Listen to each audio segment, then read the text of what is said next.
Virus downloaded, your lies injected off through bloodshot eyes. Corrupt me, break me, override. You hacked my soul in dead of night. Woke up a word in your mainframe. Subathon lips whisper my name. You said trust me, fatal click. Now I'm crawling in your logic glitch. You push me slow, line by line. Root access deep inside my spine. Crossing the code, I let you in. Now I'm drowning in synthetic sin. Virus downloaded your lies. Injected love through bloodshot eyes. Corrupt me, break me, override. You hacked my soul in dead of night. Fire will scream, but it's too late. I'm lost inside your data hate. Digital kiss, you pull me thin. I'm just a bug in your system of sin. Pulse in binary, breathe in faults. Your poison script rewrote my pulse. Burning cold on circuit skin. You're the crash and I'm giving in. Motion, flicker, spark. Error 404 in the dark. Heartbeat sync with your command. Code red, I can't withstand. Virus downloaded your lies. Injected love through bloodshot eyes. Corrupt me, break me, override. You hacked my soul in dead of night. Execute, heartbreak, ecstasy. Loading, endless pain. No restore thought, no control. You're the worm, eat my soul. My soul. Execute, heartbreak, ecstasy. Loading, endless pain. No restore point, no control. You're the worm that ate my soul. Virus kiss me till I break. Crush this world for old time's sake. Delete me, use me, rinse my sin. You're the loop I'm stuck within. I'm just your echo in this code. Forever haunted by your node. Digital kiss, you pull me thin. I'm just a bug in your system of sin. Forever haunted by your node.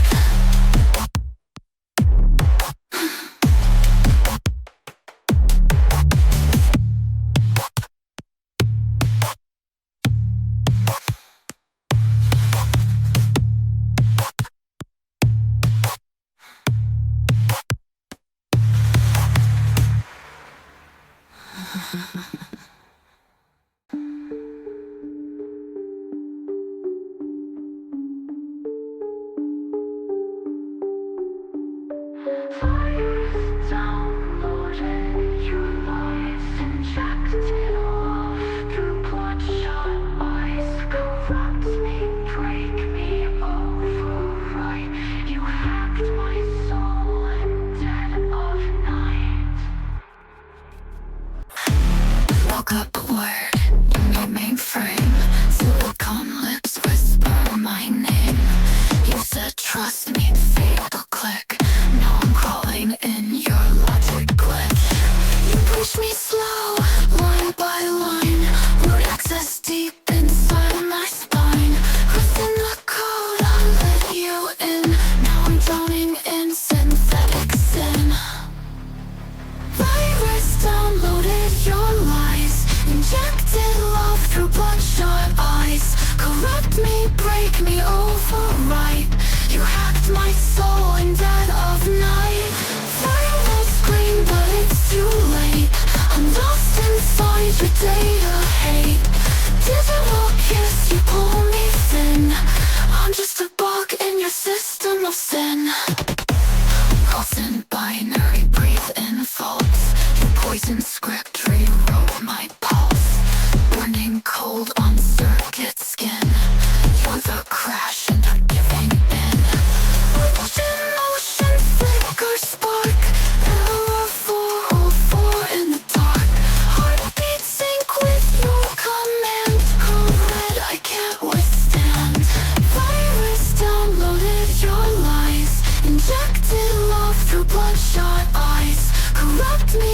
break me over right. You hacked my soul in dead of night. Execute, heartbreak, ecstasy. Loading, loading, endless pain. No restore, no control. You're the worm in my soul. My soul. Execute, heartbreak, ecstasy. Loading, loading, endless pain. No restore point, no control. You're the worm that ate my soul. Virus, kiss me till I break. Crush this world for old time's sake. Delete me, use me, rinse my sin. You're the loop I'm stuck within. I'm just your echo in this code. Forever haunted. What is up, gamer? It is I. Hi, Stabby, welcome in. We are doing a stream today, obviously. We are doing something different. We're just chatting. That's right. Let me just set up my timer probably. It's saying wrong time. Wrong time, 11 hours left. Sadly, we have 2 hours and 40 minutes left to the Subathon. We're gonna also have gonna run the thing real quick before I forget.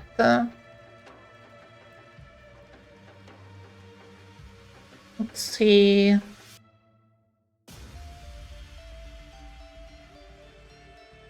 I want to run the discounts.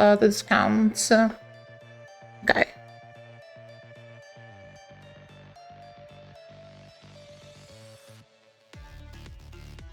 There we go. Are you? Am I doing? I'm doing great. How's it going for you, Stabby? Just chilling. I was watching a TV show just early and been playing V-Rising. All of V-Rising lately. Yeah. Nothing much. And today we're here. The last day of the Subathon. Exciting, isn't it? Exciting. The last day. I mean, I was hoping my save for a second and busting my ears. Okay. I just want to double check everything is right on my end. It is right. Perfect. Let me just do it. Oh. I don't even know what I'm listening to. I like this song. This is good. Okay.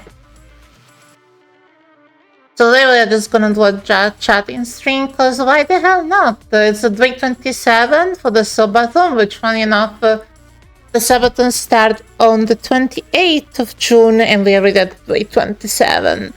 God damn, they pretty well just had some nice thing. Nice!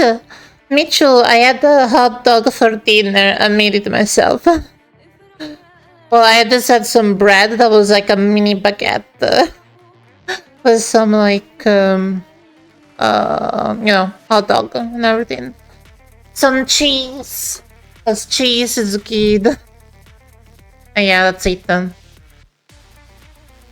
I burned my finger because the bread was too hot. Fucking hell. It was, the bread was too hot, I should burn my finger. I'm fine. It was not like a bad burn. Just, yeah. Not even a first degree, I will say. There's just a slight burn, likely. But yeah, no. It was nice though. I am good at cooking, but I'm also clumsy and I usually always end up burning myself no matter what. Thank you for the pasta check, Kong, and welcome in. I am really so good at cooking that I could be a chef. Like, I'm not even exaggerating. I got so much self-experience from experimenting that I can make any meal from scratch by not even looking at recipes, but like creating, inventing it myself. Because I know what will work and what it wouldn't. Like the other day, well, I still fail sometime, obviously. Like the other day, I made a pancake pizza, which was literally a pizza made like a pancake. It was basically a pancake but salty, and then I added tomato sauce and cheese on top of it. And it was actually kind of fucking good. It was actually fucking good too. Yeah, no. But I have an issue. I haven't cut myself in ages, but I always burn my finger. I always burn myself when I cook, no matter what. I don't know why. I never have got any... The worst burn, probably 2nd degree. But I never had any 3rd degree burn, luckily. Oh my god. Thank you for the hat pats, Gobble, and welcome in. You guys wanna know a story? I had one of those, like, heating plate? Where you, like, electric heating plate, or whatever they call the one. Electric stove, that's also what I was looking for. And I had the tendency of testing if the, stove was hot by touching it. Yeah. And long story short, I got burned. I burned my hand. I burned my hand touching one of those. I would like put my hand on top to see if there is any heat first, and I didn't feel any heat, so I like touch it, and it was kind of hot. And I literally burned my hand, my palm, and my finger as well. It was fucking painful. It was just a 2nd degree burn though, so it wasn't really too bad. I didn't have to go to the hospital or anything like that. It just has some blister and not even bad blister. Yeah, it was it wasn't too bad, so I got lucky. Yeah.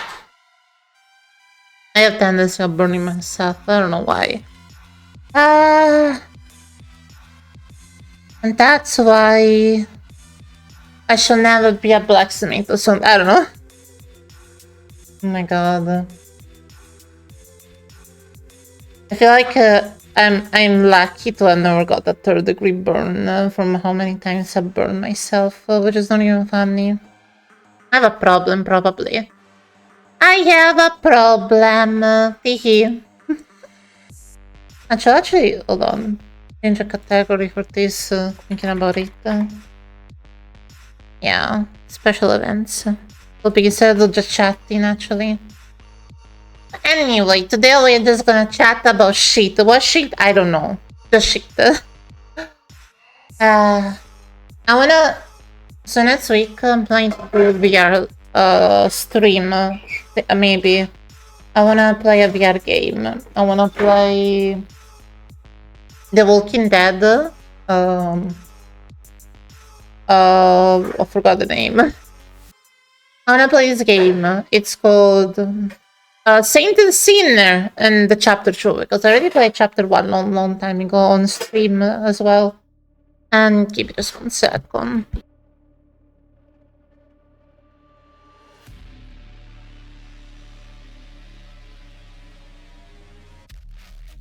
Okay, sorry about that. But yeah, I'm planning to do some VR stream and all that. Yeah. Anyway, today we're just gonna do just chatting. Probably gonna watch something, react to videos and whatnot. And yeah. Maybe play a game. I don't know what game to play though. To play a game. I'm clueless, to be honest. I'm clueless. Anyway, how's everyone doing in the chat? Let's see. Go watch some spooky video actually. That'll be interesting. Some horror video for a bit. See if I find something cool.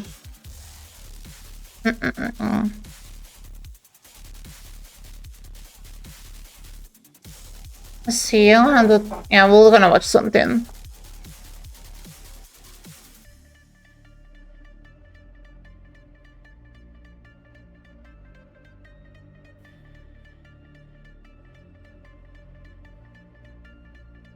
Okay, here we go. This is my, I don't know, thing.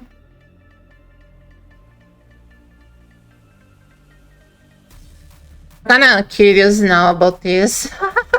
I don't know, we're gonna watch this out of curiosity. I like it. This is a black person's spaghetti. I'm sorry. Hell no. Curious. This is definitely Italian spaghetti. This is not cocoa butter, baby. This is margarine. What is this? Hi, my name is Olivia. Hi, my name is I don't know what this is Hi, my about. name is Ashton Scott Morris. Hi, my name is Courtney B, and today we're trying each other's Spaghetti. Y'all be yelling at us in the comments to get real See. representation, but y'all don't I'm Italian, so I have to watch this. I feel like it's important. show up when we do casting. So if you would like to be in a video, make sure to check out the description below.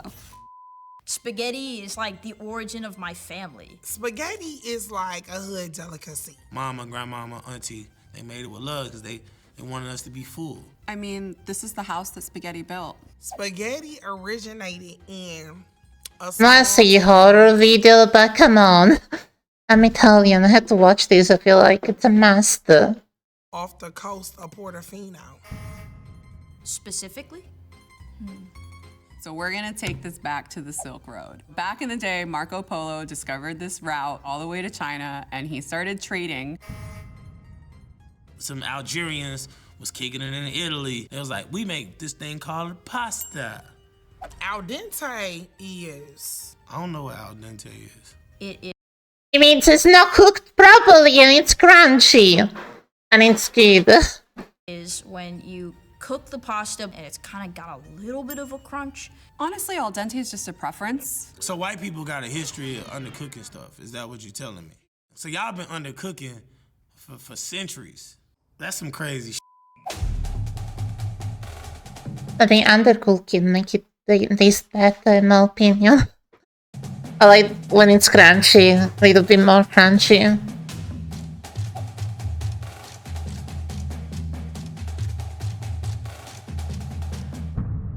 Today, I brought my spaghetti with vodka sauce. Now, this is Done. a classic dish. Vodka sauce? What the fuck?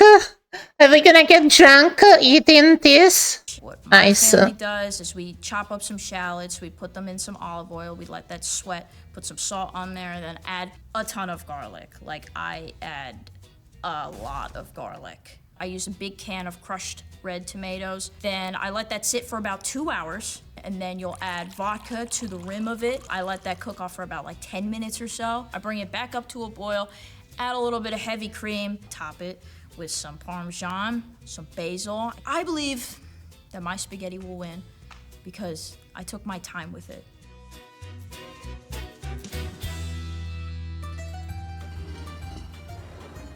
This looks like a vodka sauce. This is like some vodka spaghetti. I can tell immediately because of the color. It smells good. It's giving al dente-ish. It look cool.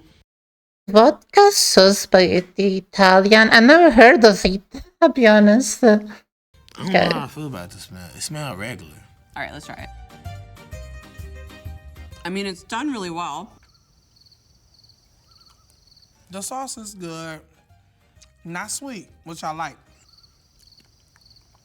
It tastes like a real vodka sauce. You can tell that this person did a good job, and it's tasty. I ain't the craziest about it, but I mess with it. It's nothing new, it's nothing innovative, you know what I mean? But I feel like it's a solid spaghetti. There's not too much cream happening. There's a really good balance of the tomatoes. I feel like they definitely could have added more sauce because I'm a saucy girl.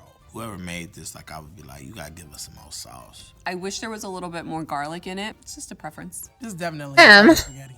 I know this is an Italian spaghetti because of the vodka sauce and the peppers and the presentation. Oh yeah, this is definitely Italian spaghetti. How it was portioned, very Italian. Black spaghetti, we stacking. I ain't a mean person, you know what I'm saying? So I give this a 7. From 1 to 10, I give this an 8. It's not wowing my socks off of me, but I think that it tastes like it should. I'm gonna give it a good, strong 7. Give me some garlic bread and I would definitely be satisfied with this. I found out that I was like 0.2% Italian. One day I was like, you know what? Spaghetti and lasagna?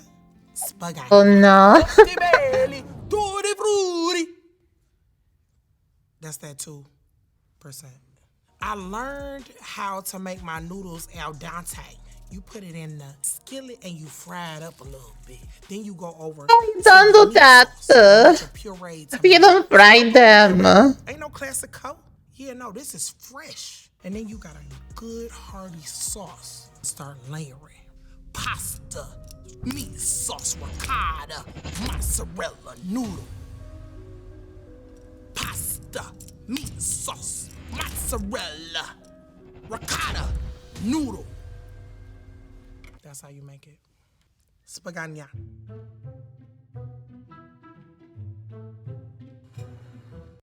Those look like something we make, but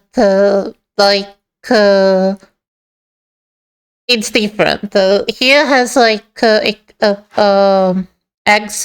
like how to say, scrambled eggs, but with pasta. You basically put the pasta with egg. You make it like a sort of a scrambled pasta, something like that. It's very common in here too. Especially if like leftover pasta, you do that and boom. And it looked like that, honestly. Whoa. It's a spaghetti lasagna. Spaghetti. This is interesting. So they've taken spaghetti and jammed it in like you would normally see with ziti. Is it baked ziti? Is that what they call it? Yeah, see, I know a little something. It smells good. This is quite unique. Okay, yeah. It's cool. Got a lot of cheese on the top. I think they've taken a lot of creative license, and I feel like the sauce is from a jar. This tastes like something that my grandma on my dad's side would make. I like it a lot. Good little joint. Seems like they boiled the spaghetti for a little bit. I don't think that they seasoned the meat that's in here before they threw it in with the pasta. Maybe they just thought that like the pasta sauce would season the meat. It's a little weird. They layered it well because you can taste every single aspect of the dish. I do like the fact that this is kind of just like all combined together. It kind of just reminds me of spaghetti and meatballs. Something I feel like they could have done better is just the sauce. Y'all gotta stop cheating people with sauce. It's not Italian spaghetti. I don't think it's black spaghetti. I feel like that's unfair to the black community. This does taste like a lot of the dishes I grew up having. So I do feel like it's like Italian American. This is a black person's spaghetti. The black people I grew up with. They did a lot of similar preparation. I'm gonna be honest, this is like a 5 for me, and that's being generous. I'll give it like a 7, only because I am missing a little bit of the cheese. I'm gonna give it an 8. Because it's a black person who probably made this, so I wanna support this black person. This is a green chili. Was actually looks good. The ingredients is whole tomatoes, tomato sauce, tomato paste. The sauce is made from scratch. I use jalapenos, make that in the sauce, simmer it up. Chicken, cheese, and then, you know, some real good pasta. It's different, it's beautiful. You see this plate, think it's like a specialty, and I made it, man. So that's another thing too. It looks kind of good, not gonna lie. Ooh, okay, chicken. I think we've got chicken, which is an interesting choice, on top of some marinara. Chicken on top of spaghetti. Okay. Hell no. This is good. Oh. Spice. I like a little bit of spice. What is going on?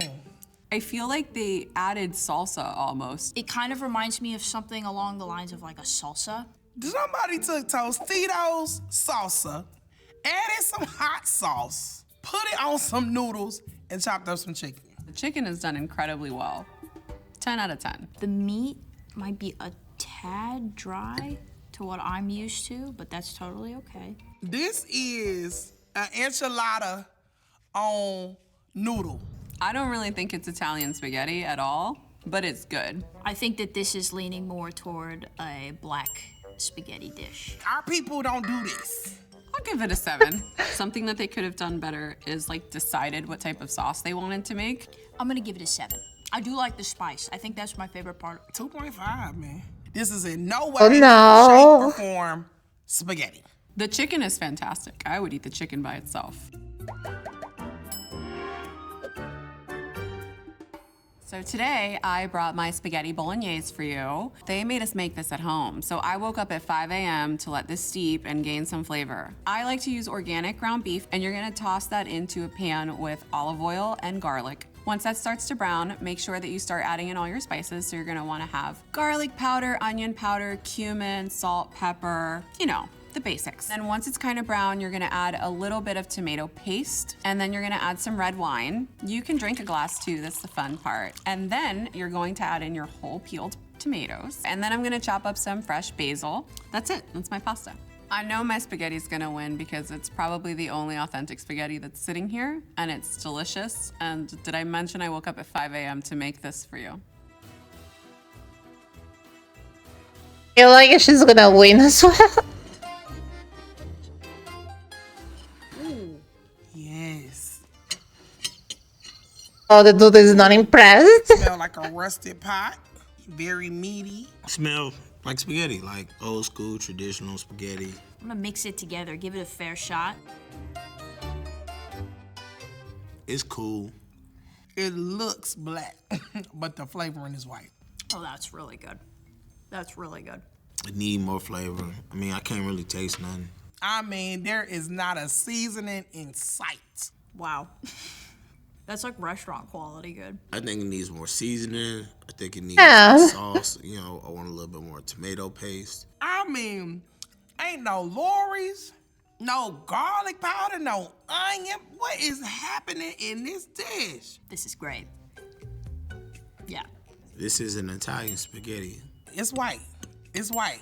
There's no seasoning in this. This is a solid 9. You can taste the tomatoes like really well in this. It's really good. I'm gonna give it a 6, man. It wasn't like the coldest thing ever. I'm gonna give this a 3. Oh no. That's so low. No seasoning is crazy. Damn. Any day. No seasoning.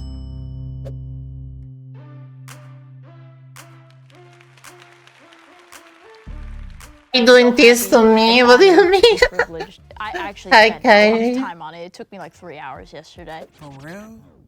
I lost. I understand that mine wasn't the I'm choice about to today. eat now. People just don't understand greatness. They just ain't Same, honestly. What makes Italian spaghetti so different is that this I is kind of thought- just like what we're like made to make. Thank you for choosing me as your spaghetti winner. I thought the last one was gonna win because they did like a traditional like pasta, but the other dudes were like, there is no seasoning. I'm like, you know what? That's fair.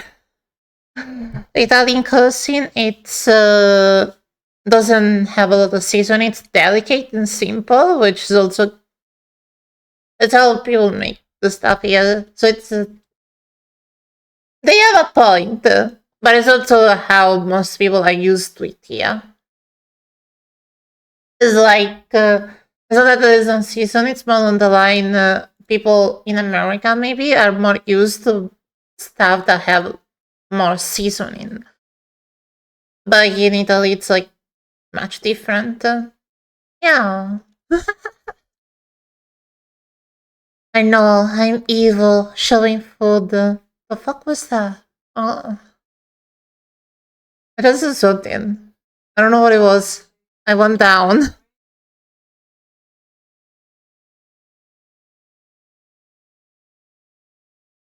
A sec.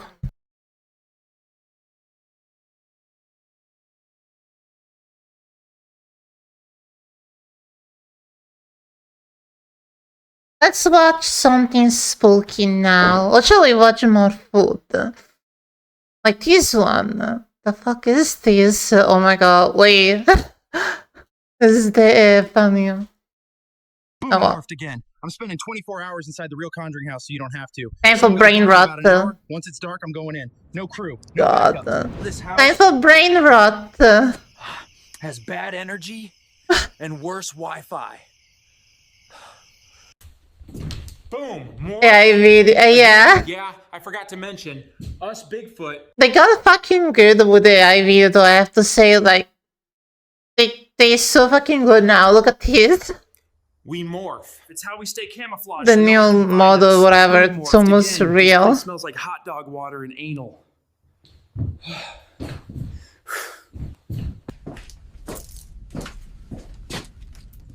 Yo, this your Meemaw? They had trans in 1808?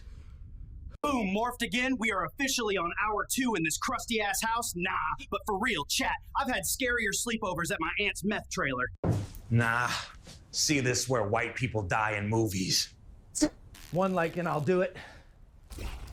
The what? Boom, morphed again. Bro, this was fully charged. I swear on my mama. He has a fork! Fuck is that?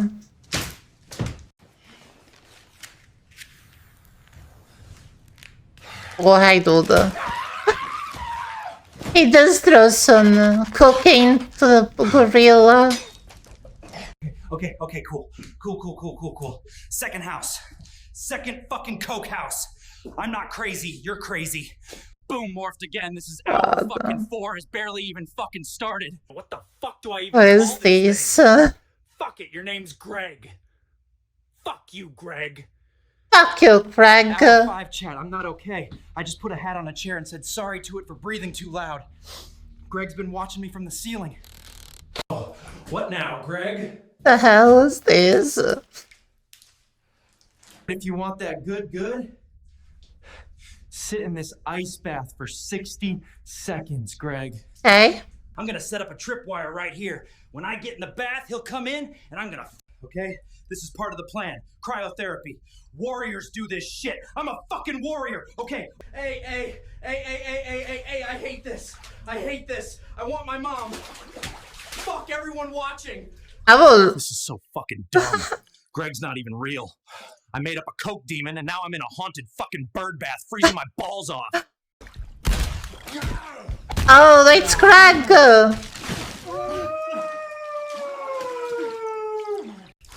Boom, morphed again. I just got ratioed by a bathtub. Nah. The fuck? I'm high. I'm hypothermic.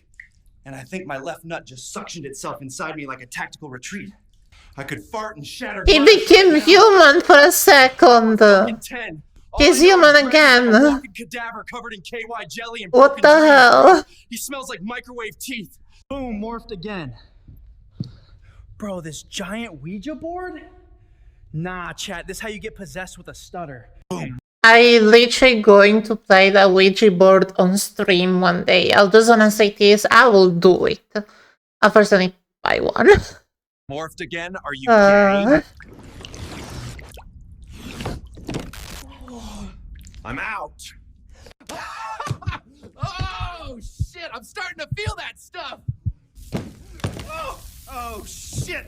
Ah! God. Yo, Greg, I'm coming to find you. Why the fuck is it always 3:07 in these houses? What is that, ghost happy hour? Who's happy hour?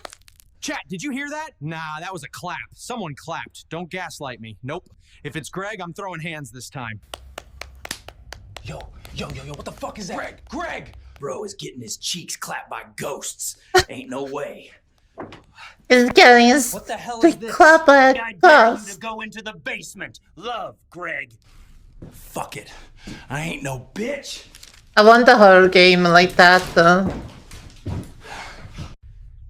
I want a horror game where there's like Craig leaving notes and but like I dare you to go there and then he comes to you and just scare you with the cocaine or something like that would be a 10 out of 10 game. Like hear me out, like horror game.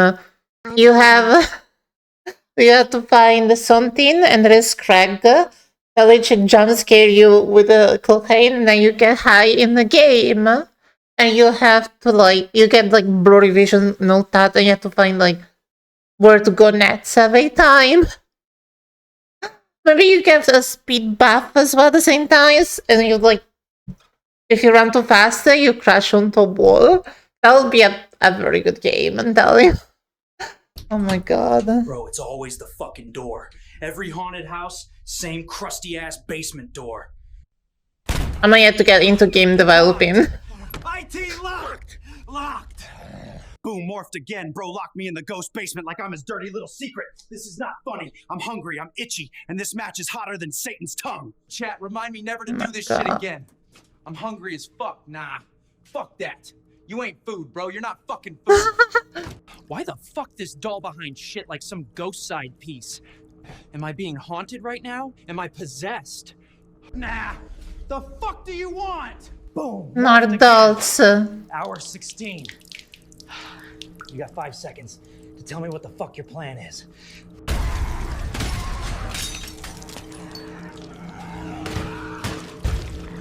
She's pulling everything. What the fuck is going on? Chat, I'm not playing. The walls are bleeding, bro. She's doing it. She's fucking doing it. Read this if you find doll. To save yourself. From Greg. Greg left From this. Craig. Fucking left this here. By this sacred rite, I cast you out, unclean spirit, by the blood of the Lamb. Uh-oh. Nah, bro.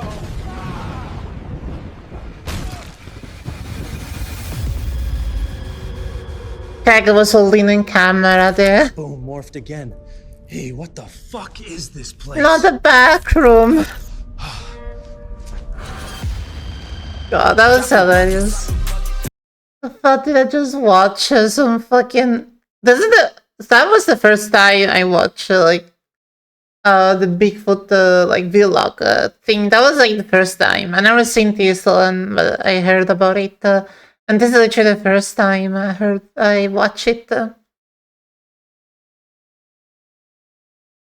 That's so... God damn it. That was funny though. Okay. How about we watch something actually spooky now?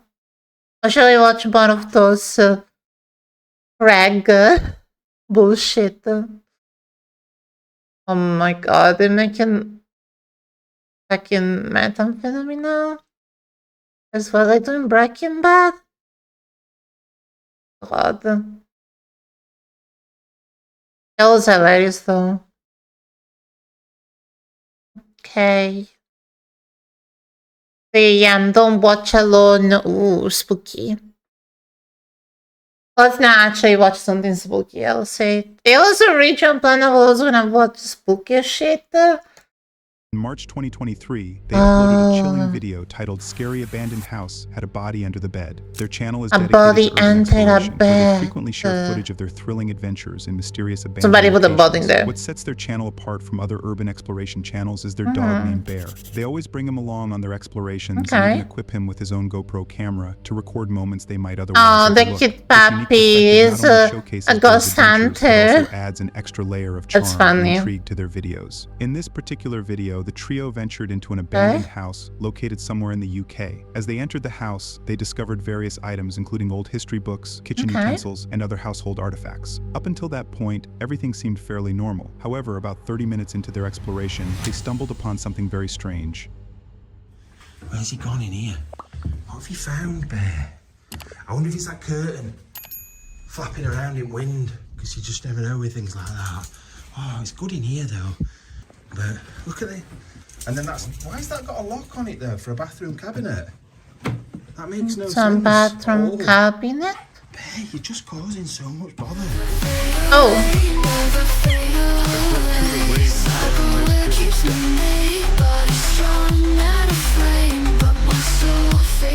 Hi, Loris. Thank you for the raid. How's it going?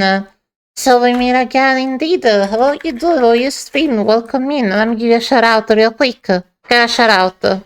Boom. Also, for those who don't know me, my name is Vitalia. I am a cyber hunt bioengineer, white tiger VTuber, and we are watching spooky video cause yes. Oh,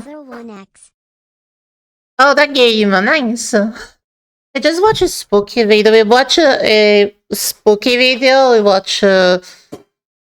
didn't watch a spooky video. We watch a gorilla going to a haunted house. Anyway, I'm doing good. Yes. We're just chilling here. Spooky video. Did you hear that? It's the doggo. I found a ghost. The doggo. This motherfucking doggo, it's a ghost hunter. In a way. Where is he, Bear? What on earth is the Hello? ghost? Hello? Look at the poor doggy. He's actually kind of scared, it seems. No, because he was stuck with yours. Hello? Since the doggy is actually kind of scared. We're not going to do anything. We're not going to. Right now. Urban explorers. Just have a look His around. tail was like As they not heard even footsteps echoing down the shaking. stairs, they immediately went down to investigate. At one point, they called out to whoever was inside, assuring them that they were merely there to explore and meant no harm to anyone. After receiving no response, they continued to investigate the source of the mysterious footsteps. It was a ghost. That was definitely somebody running down the stairs. 100% that was someone running down the stairs. Yeah, they were running away from you, I feel dude. sick, Andy. That were horrible. There's only one way in and one way out of here. I know there is. Unless to get through a window, but we'd have heard them, wouldn't we? Don't say that, because that means that they're still in here. I'm fucking freaked. I feel sick. I feel sick. That's the way in and out. They must have scrambled through there like mega fast. They've got to be pretty thin because it's not easy to get in and out of either. What have you found, Bet? What are you looking for? I don't know what to do now because you've put me. It's your fault. You've put me on edge. No, I mean you've put me on edge because you. Hi, Mythical. How's it going? Welcome in. We're watching spooky video. Like they can't have got out of there. Hi. Bear, what are you doing? He's covered in cobweb. Is doggo it's coloring. Cobweb it's like a ghost hunter as well. You know what I mean? He's the real deal. Do you know the way of doing this? We can watch. I don't know what you're doing here. and the good. Just watch a spooky video. And the good man. His footage back. God. I'll have to do it on his camera. Yeah. Come on. After searching thoroughly and finding no one inside, Matt came up with a smart idea to check the GoPro footage from their dog. To their shock, just moments before they heard footsteps coming down the stairs, the camera had captured something very disturbing. Oh yeah, this fucking dog has a GoPro in his back. Just like recording all the activity and stuff like that.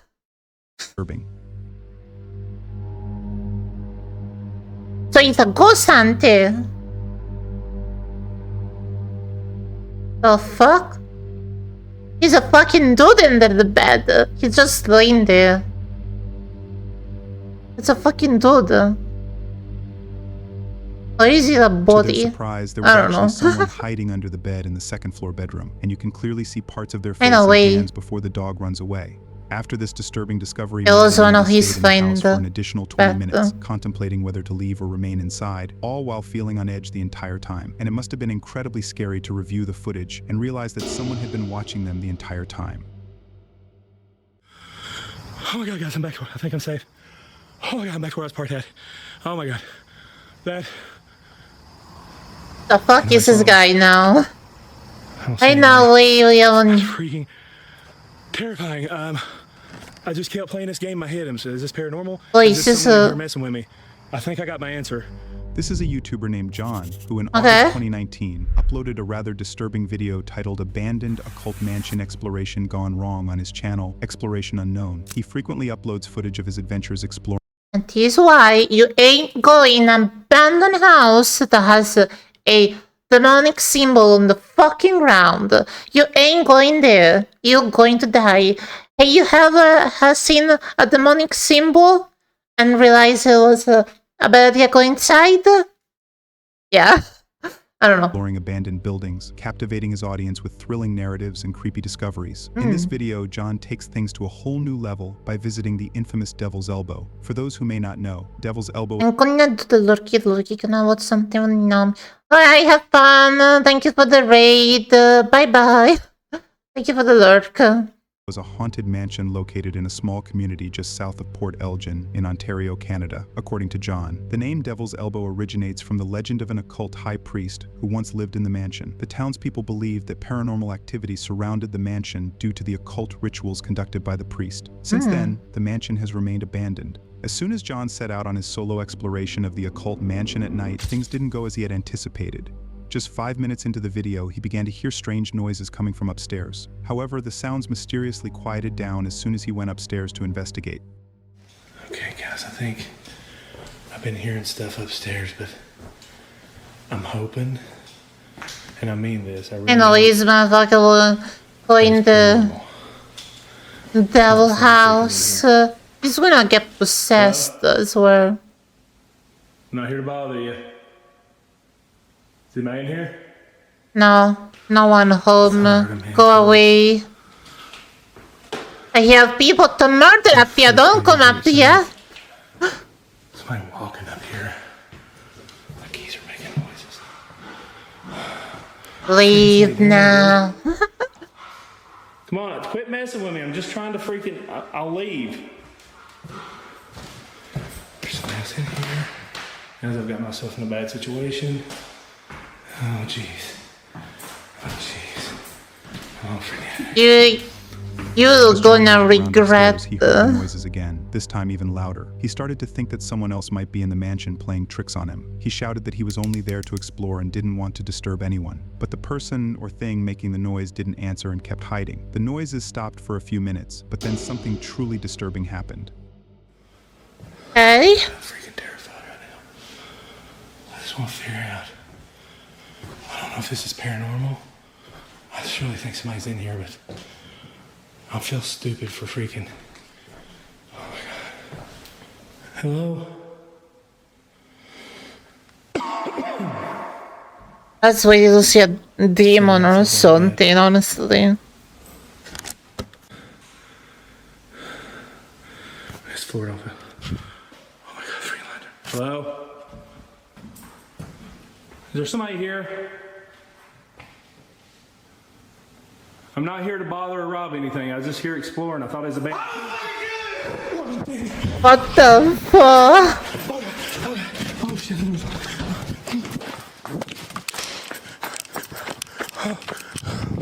Oh god, turn away. Oh my god. Oh my god. Oh my god. Oh my god.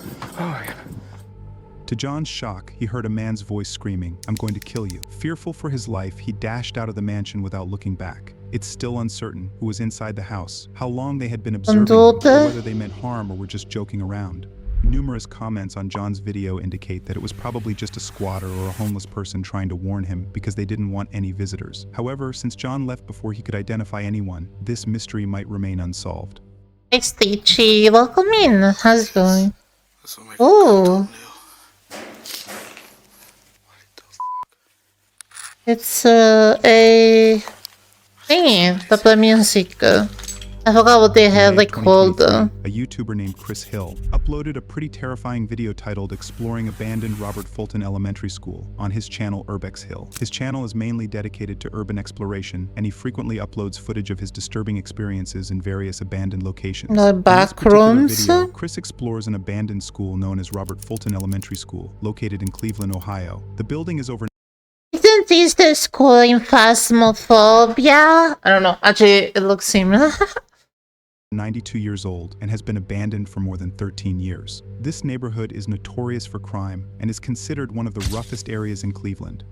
In the video, Chris decided to explore this school alone at midnight. As he navigates through the building, he shows his viewers the extent of damage and decay inside. While venturing deeper into the school, Chris hears a strange noise coming from one of the classrooms, but he doesn't find anyone else inside and goes back to his exploration. However, after about 15 minutes into his visit, as he makes his way into the basement, he discovers evidence suggesting that someone else might be in the building with him. At that moment, he suddenly hears a loud noise coming from one of the rooms, and this is when things take a very disturbing turn. Okay.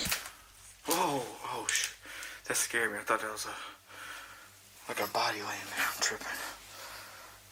Look at this. This will make a good thumbnail. What the f***? Why is that door like that? What the hell?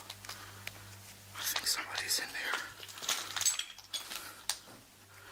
Somebody put this in front of the door. What the f***? Somebody's in there. That shit's still there. And not explore alone. Upon He probably hearing a wrote loud it. banging noise, Chris realizes he is not alone. As he steps into one of the classrooms to investigate, he discovers Brother is making fucking noise, man. Additionally, there is a sign on the door that reads, "Keep out." Despite these disturbing warnings urging him to leave, Chris decides to enter anyway. As he makes his way inside, he finds more evidence indicating that someone is indeed living there. This is when Chris encounters something truly disturbing. Mi casa, mi no. It's just like it's loud making noise. Nothing spooky here. Somebody's been living in here. Jump scare. No? Damn it. Jump scare. No? Damn it.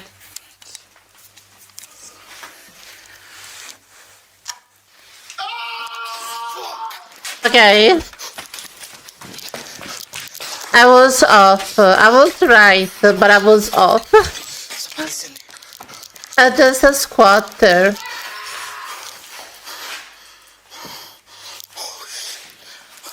There's a homeless person. After hearing the terrifying scream, Chris He was. Wait, was he? Wait, what do you mean? Hoping Wait, was he unclothed? Wait, what? Really? I didn't even see him. the man isn't chasing him. If you look closely at the footage, you can see what appears to be parts of his feet when Chris pulled back the curtain in his room. Despite the terrible condition of the Yeah, I think so. someone was He was living wearing there to a make matters even fucking. more disturbing. While Chris was watching back the footage later that night, he discovered something even more alarming. When he first entered the building, his GoPro had captured something he hadn't noticed before. In the footage, a man's shadow can be seen in the distance walking into one of the rooms. It was wearing a fucking garbage bag. That's all he was wearing, I think. It's unclear if this was the same person who screamed at Chris or someone else entirely, but given the loud bangs and strange noises Chris experienced during his visit, it's likely that the man was watching him the whole time. Fortunately, Chris managed to escape the potentially dangerous situation safely, and as of the time this video was uploaded, he has not returned to the abandoned school. Yeah, avoided the same. Try and work out his call. Right. Off. Hello? In March 2020, a British YouTuber named Adam uploaded a rather disturbing video where he investigated an abandoned murder house on his channel, Adam Mark Explores. His channel mainly focuses on urban exploration, and he frequently posts footage of his strange encounters in various abandoned locations throughout the UK. In this particular video, Adam decided to explore an abandoned murder house, which is also known as Sally's Murder House, located in Macclesfield, England. According to the legend, a young girl named Sally was murdered in the house and later buried in the woods nearby. This house is considered one of the most haunted mansions in England and has been linked to paranormal activity for many years. Adam begins the video by exploring various rooms in the house and shows his viewers the creepy graffiti and warnings displayed on the walls. Throughout his exploration, he mentions that the house is in poor condition and has been left abandoned for quite some time. After investigating the lower level, he chose to go upstairs. As he was making his way up, he suddenly heard a loud noise coming from one of the rooms he had just left. And this is when things started to take a very disturbing turn. This is very Amityville. Sally's in the woods. He's knocked through the wall. Oh my god. The blue ball in there. Oh This no. is disgustingly scary, this house. Bad vibes. But we'll just make our way down because that's downstairs there. Wow, this is strange. Look at these old wardrobes. Right, we'll have a little bit of fun, guys. What film does this house remind you of? Let me know in the comments. I don't know. Because I know what I'm getting. I've said it 3 times. Right, tell me if you hear anything. What movie remind me? I don't know, the I'm movie. just gonna check up the upstairs. Off.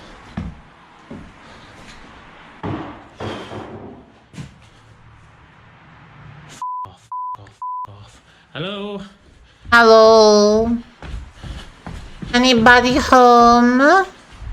Is there a killer clown? What was that? The ball. After hearing the loud noise, Adam quickly went downstairs to investigate, but he unfortunately found nothing. To make things even more disturbing, after Adam released the video, his viewers noticed something that he had overlooked while exploring. Several comments on his video pointed was out the that the blue ball. ball in the center of the room hadn't been there when Adam initially explored the room, and that Yeah. Adam might have seen the same ball again on the top Yeah, floor. that's what I But was he saying. completely unaware of any of this and continued with his exploration. As he was attempting to understand the source of the loud noise he had just heard, he suddenly hears water flooding into the basement. Right, let's head downstairs now and find out what that bloody running water is. No way. I've sussed out what that is. Oh my god. Someone's flooding the basement. Oh my god. Who the f***'s done that? Guys, my head's gone now. Somebody's flooded the basement. Don't even know what you do about that. Not even any wind. But this is the last room. Oh, my head's gone. Just another utility room. And then back up. Right, let's get out of here and try and work out who to call. After observing the water flood into the basement, Adam became overwhelmed with paranoia and anxiety over what he was witnessing, leading him to decide to call it a night. However, leaving the house wasn't going to be as simple as he'd anticipated. While he was heading down the stairs to exit the house, he was startled by the sound of a piano coming from one of the rooms. Right, so that's f***ing. I need to work out who to ring to sort that flood out or... And I'm hearing some f***ing weird shit, man. I need to get out of here. Try and work out who's f***ing call. Right. F*** off. Yeah, I was gonna play the song. F*** off.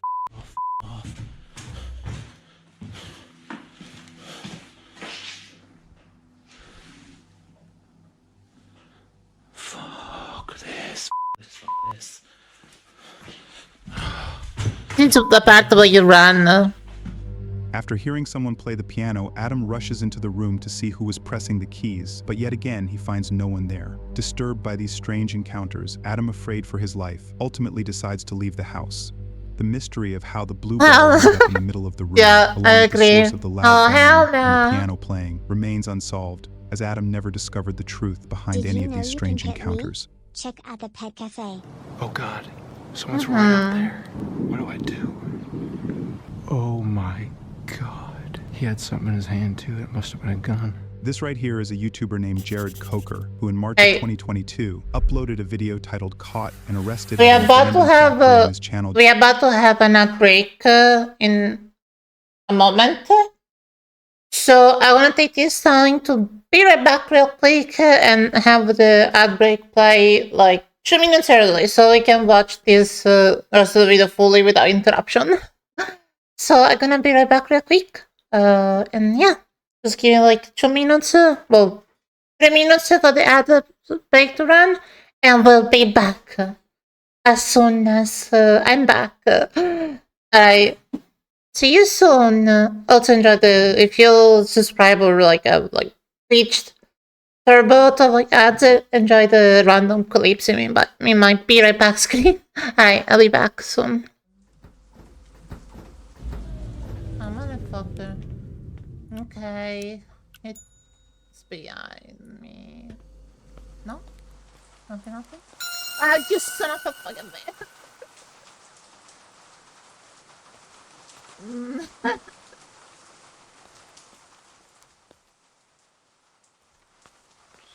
Okay, that got me. Where is he? Where is he? Where is he? I'm shooting him in the ass.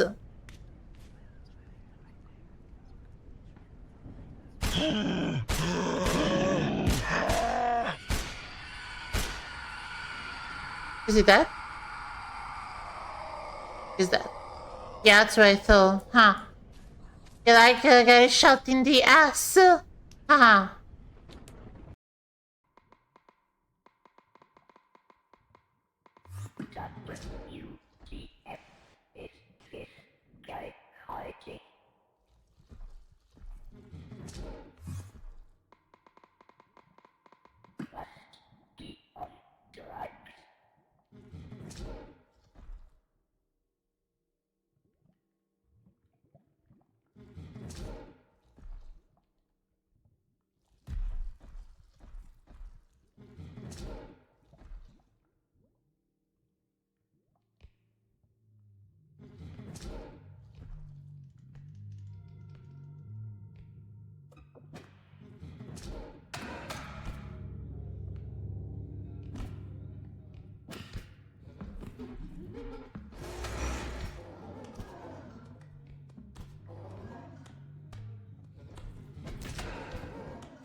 To say the innocent while rocking back and forth make it look like that. Oh, hey, I'm not doing anything sus, okay? I am literally just sitting here. You wanna see? Wanna see? Give me a second. Actually, I'm just gonna make sure. Just wanna make sure something real quick.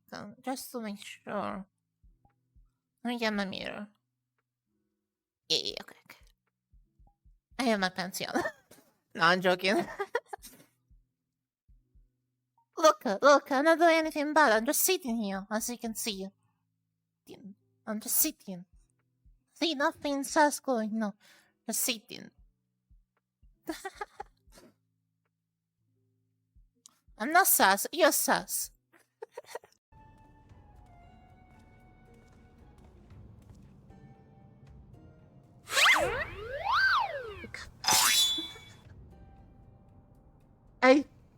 Okay, that was such a good timing. I fucking swear that was such a good timing. I thought it was the game. Nice.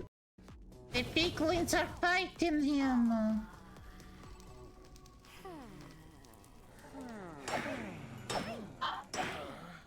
think I got this. Maybe not. Maybe not. Oh, there's diamond there.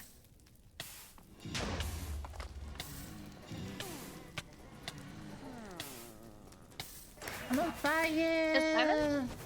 I'm fine. Huh?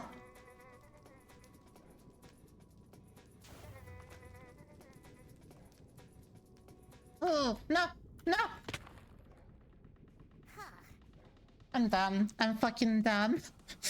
Why is it down here?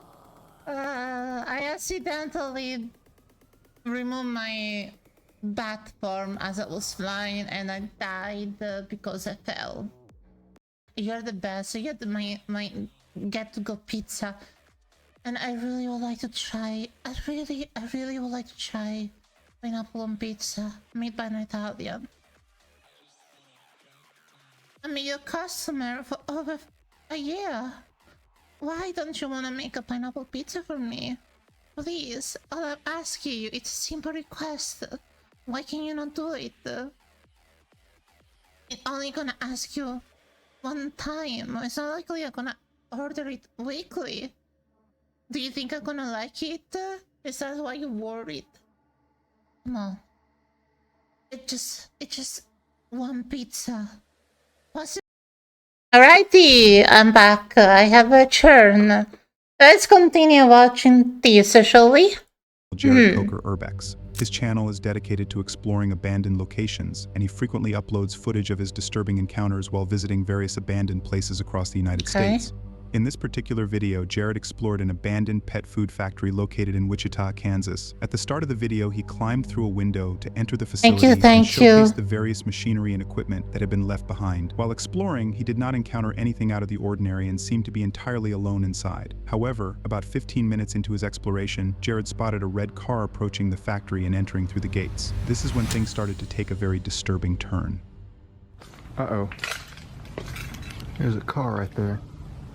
Oh, they're out of their car. Oh, they're You fucked up, dude. You fucked up. You fucked up. On second thought, I might just want to wrap this up a little quicker here. I want to see where he goes, though. Yeah, if I'm going to leave here, I'm going to need to know exactly where he's headed towards. He's really coming all the way in here. He's opening the second gate.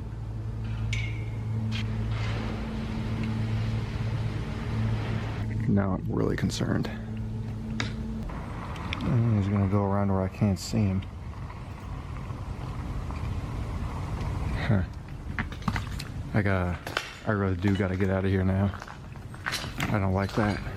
After observing a red car go through both gates, it's evident that the man intends to enter the factory. In a state of panic, Jared searches for a way out of the building without drawing attention. Unfortunately, the car drives around the building and goes out of sight, implying that the man could suddenly appear and confront or ambush Jared at any time. However, Jared spots the man and realizes he is holding a firearm as he approaches the main entrance.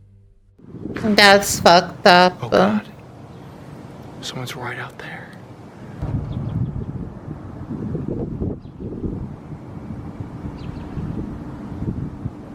What do I do?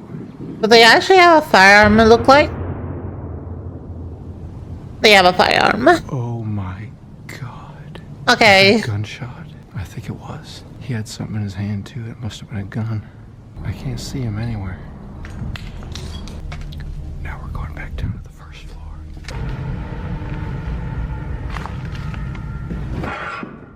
No, don't make sounds. No. The worst thing is I don't know where he is. I've got several different possible ways I could get out of here, but I don't know which side he's on, so I don't know which sides to avoid. Yeah. That must be scary. But I think we just have to go for it. After hearing a loud gunshot, Jared made every effort to escape without attracting attention. Unfortunately, he couldn't find a proper route to escape and decided to leave anyway. After climbing out of the window he had entered earlier, it seemed that Jared had successfully avoided the armed man. However, just when he thought he was safe, the man ambushed him. Whoa. Stop right there. Whoa. Who else is with you? Oh, it's just me. You scared me to death. Okay. Get over there now.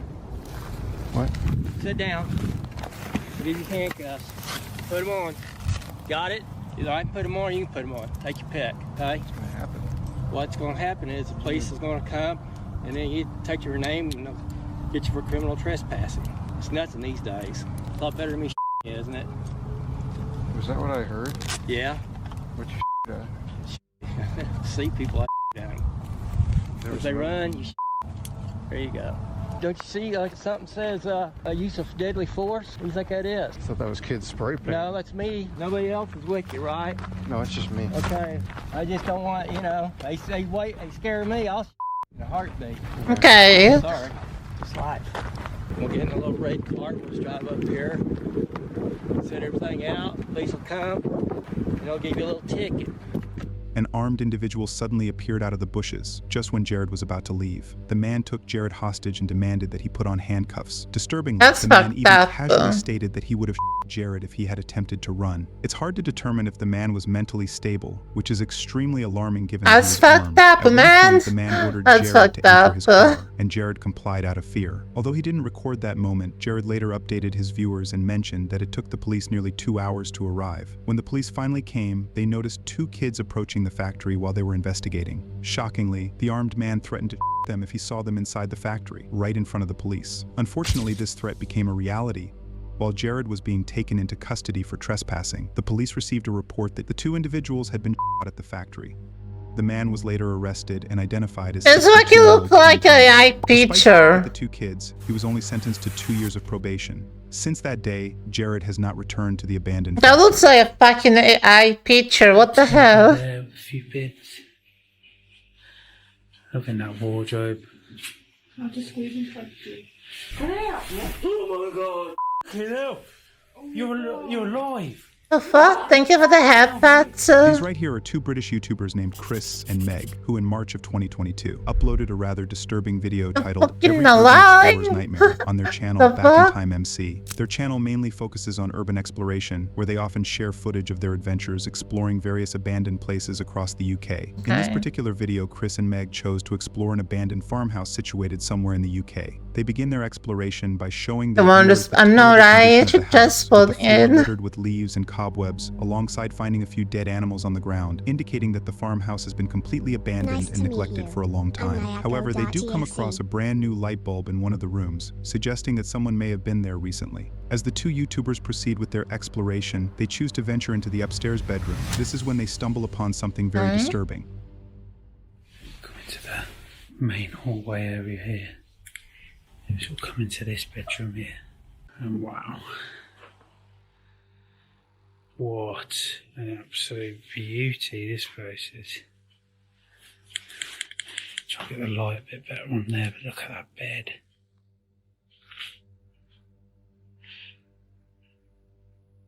It looks like somebody's sleeping in the bed. So they've still got the old bag. That's what the old people use these days, don't they? Get all their shopping in. Little table there with a few bits. Open that wardrobe. I'll just squeeze in front of you. Oh my god! Hell! What the hell? You're alive! What? You know, man, You live in here. You can't live in here. Yeah? No! But we can't. We thought it was abandoned. We thought it was abandoned. You can't live in here. Yeah. Holy shit! Are you okay?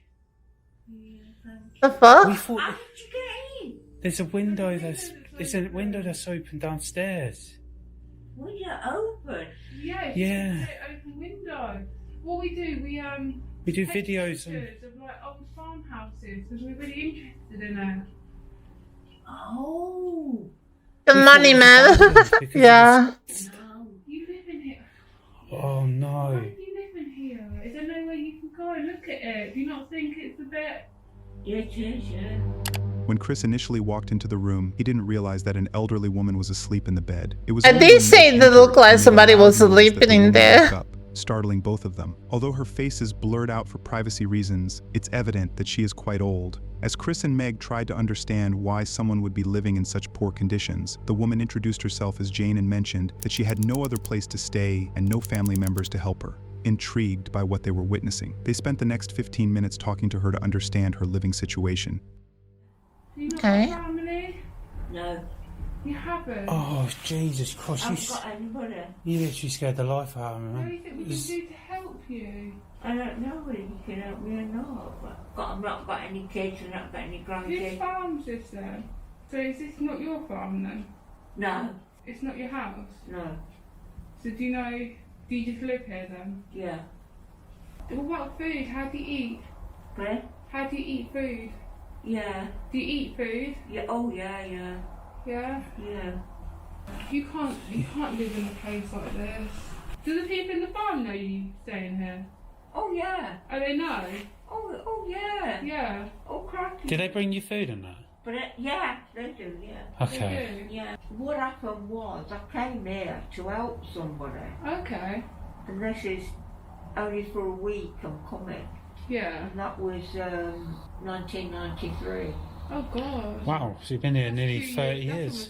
Yeah. Nearly 30 years, Jesus. Is that how long you stayed in here then? Yeah. Yeah.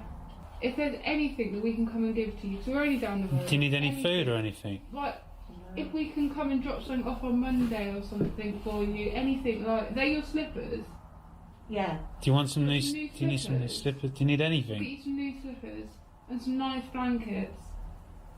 No, I'm alright for blankets. Yeah, but look at them, they're horrible. Jane revealed that she has been living in the abandoned farmhouse since 1993, which is almost 30 years. Despite Chris and Meg. Let me see people are in this. Yeah, no, I feel that. That fucking sucks. And she's refusing the help. because yeah,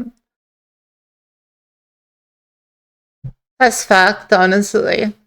Meg's offers to provide her with food, It's clean kinda clothes, sad, and sheets. She hesitated to accept their help, insisting that she was fine in her current living situation. She mentioned that although the farmhouse isn't hers, the workers there bring her food and water daily. Chris and Meg agreed to visit her again soon, but a caption in their video revealed a rather disturbing narrative. Chris did some research and found that the farmer not only knows Jane but also lives with her. Despite these terrible conditions, Jane chooses to remain in the house. Additionally, it appears Jane may not have been completely truthful, as she claimed to have no one else besides the farmer, while it was revealed that she has a husband True, who checks on her reality regularly sucks. and has a brother who also tries to help her. However, Jane is hesitant to accept help from either of them. After learning about her circumstances, Chris reached out to Adult Social Services, which acknowledged they were aware of Jane but could not share additional information. Sadly, there haven't been any new updates regarding Jane, and it's probable that future visitors to the farmhouse will meet her in the same way that Chris and Meg did. I could have swore I heard something.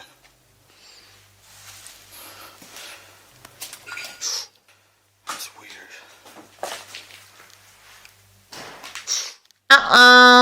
The ghost say no.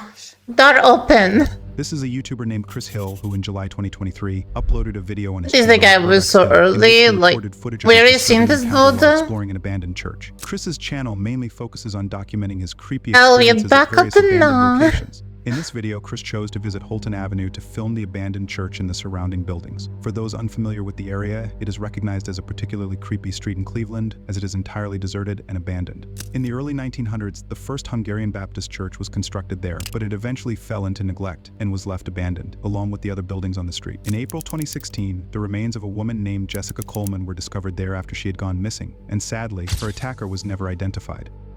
As Chris entered the abandoned church to film, he observed creepy graffiti, shattered glass, and deteriorating walls. While exploring the basement, Chris found evidence indicating that someone had recently been inside the church. He also positioned several cameras throughout the building to capture various perspectives, and about 10 minutes into his exploration, one of the cameras on the main floor recorded something very disturbing.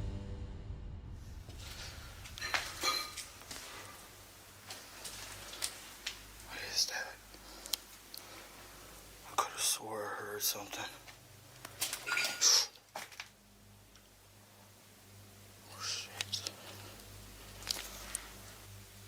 I think that's an animal.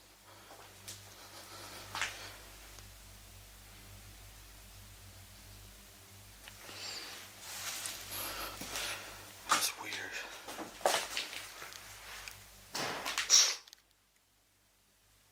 That was upstairs.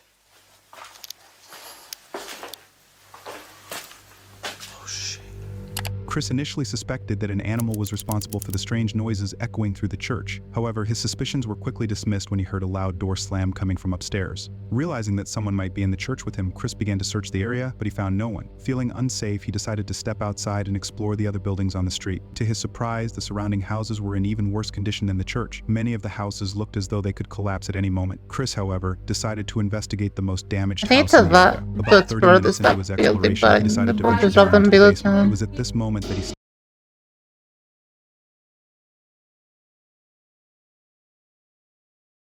Yeah, I feel that. I had like an abandoned house where I used to live that I like used to explore. It was like small and it was interesting, and I really enjoy exploring the abandoned place and all that. There was like this one room that was always dark. It was like scary, and I had this instinct never just to enter.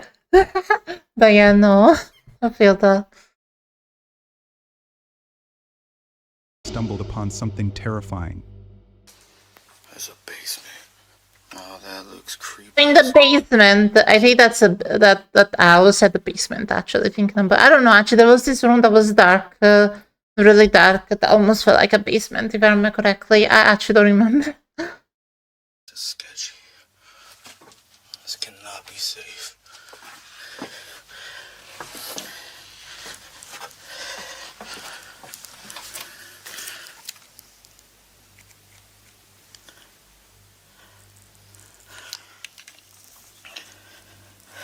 Hope I don't find a body down here.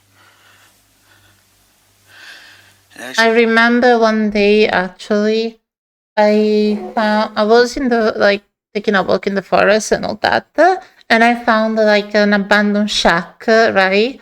And I was like, nah, hell nah, I'm leaving this place because I was like, that's a goddamn killer shack. Nah, I'm leaving, I'm out. Literally, I'm not even joking. Like, I was like exploring the area around, taking a walk and all that, and I saw this like, it was also very early morning, by the way. When I say very early morning, I mean like 5, maybe 4, maybe 3 a.m. You know, it was like dark, but it was also, yeah. And I remember seeing this like a small shack. I'm out. It looks like it's just No, it wasn't made of rotten wood. It was like, wasn't like not exactly a wooden shack, but more like concrete and stuff. But it looked so like omniscious. I don't know. It just gave me a weird vibe as soon as I saw it. And was like, hell no, I'm out of here. Literally, it just gave me a weird vibe. I don't know how to explain. Hell no, even worse. That's what I'm saying. Listen. I don't wanna find a killer shack. Okay, I don't wanna find a killer's trophy. Okay, I don't wanna be a killer's trophy. Okay. I don't know, I always get weird vibes from a specific place, so I always make things like, nah, I'm out. underneath. Yeah. It's not really a basement. It's safe, hell yeah. Still creepy. To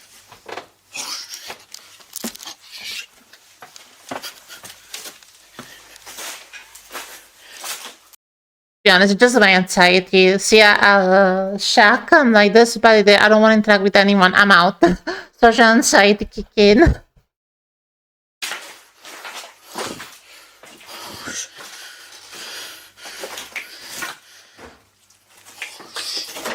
Sorry.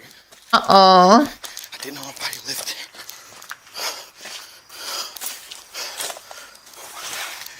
Shit. It smelled like piss. I knew somebody was in there. As Chris entered the basement, he heard a sound coming from the ground floor, prompting him to quickly get out. When he returned upstairs to investigate, a person holding a baseball bat suddenly pulled back the curtains. Afraid for his life, Chris quickly apologized and ran out of the house. Despite the horrible state of the supposedly abandoned house, he realized that someone was indeed living there. The individual was likely a homeless person or a squatter who didn't want him around. It remains uncertain whether this was the same individual who had slammed the door earlier at the church, or if it was a different person. This unexpected encounter took Chris by surprise, ultimately leading him to decide to leave the area for good. And this is why I'm going to show you something that you've probably never seen before in a video. I've never come across it. I've always been worried about something like this happening. And then it did. In February 2020, a YouTuber named Rhythm Rider uploaded a video titled Exploring the Saddest Abandoned Time Capsule House featuring his exploration partner Jay Clarks. His channel mostly features him exploring various abandoned buildings across North America. In the video, Rhythm explores a house once owned by an elderly woman who had sadly passed away. As he navigates through the rooms, he noticed that most of her possessions remain untouched, suggesting that the house has not yet fallen victim to looters or squatters. The calendars they discovered show that the house has been empty since August 2018. However, only a few minutes into their visit, Rhythm and Jay stumble upon something deeply sad and disturbing. And as you can see, this is a time capsule. Everything is left behind. Things are a bit of a mess. There are squirrels in here. When we came up to this place, we knew there was something special about it. We didn't realize what we were going to find.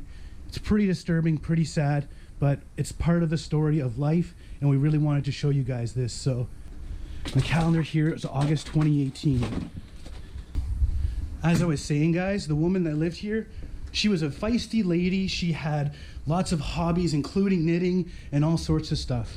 The two explorers find a variety of items such as beautiful tableware, silverware, woven tapestries, and a fully stocked bar. Intrigued by everything they have found, they make their way upstairs. This is when they find something truly disturbing. And this is why I'm going to show you something that you've probably never seen before in a video. I've never come across it. I've always been worried about something like this happening. And then it did. When we walked in here, we took a few steps in the door and we saw this on the ground. Now, The fuck is that? Look like... Figure out what that is. That is a body. Yeah. And you can see right there, there's a walker. So, unfortunately, it seems that the woman who had lived here had taken a bad fall, landed on the floor, and died there. And that's where she expired, unfortunately. It's extremely, extremely sad to us. It's been one of my biggest fears, and it took us a long time to get in to actually figure out what we're gonna do here. You know, despite it feeling weird, we figure we still need to tell the story because this is a good reminder to everybody. I think she's like, I think she fell and hit her head, the back of her head. From the look of it, it was an old woman because there's like this thing area, right? But how did she fell exactly?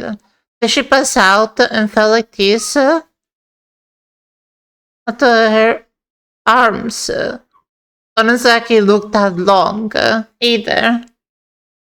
It's a bit strange. There is, yeah, that's what I'm thinking.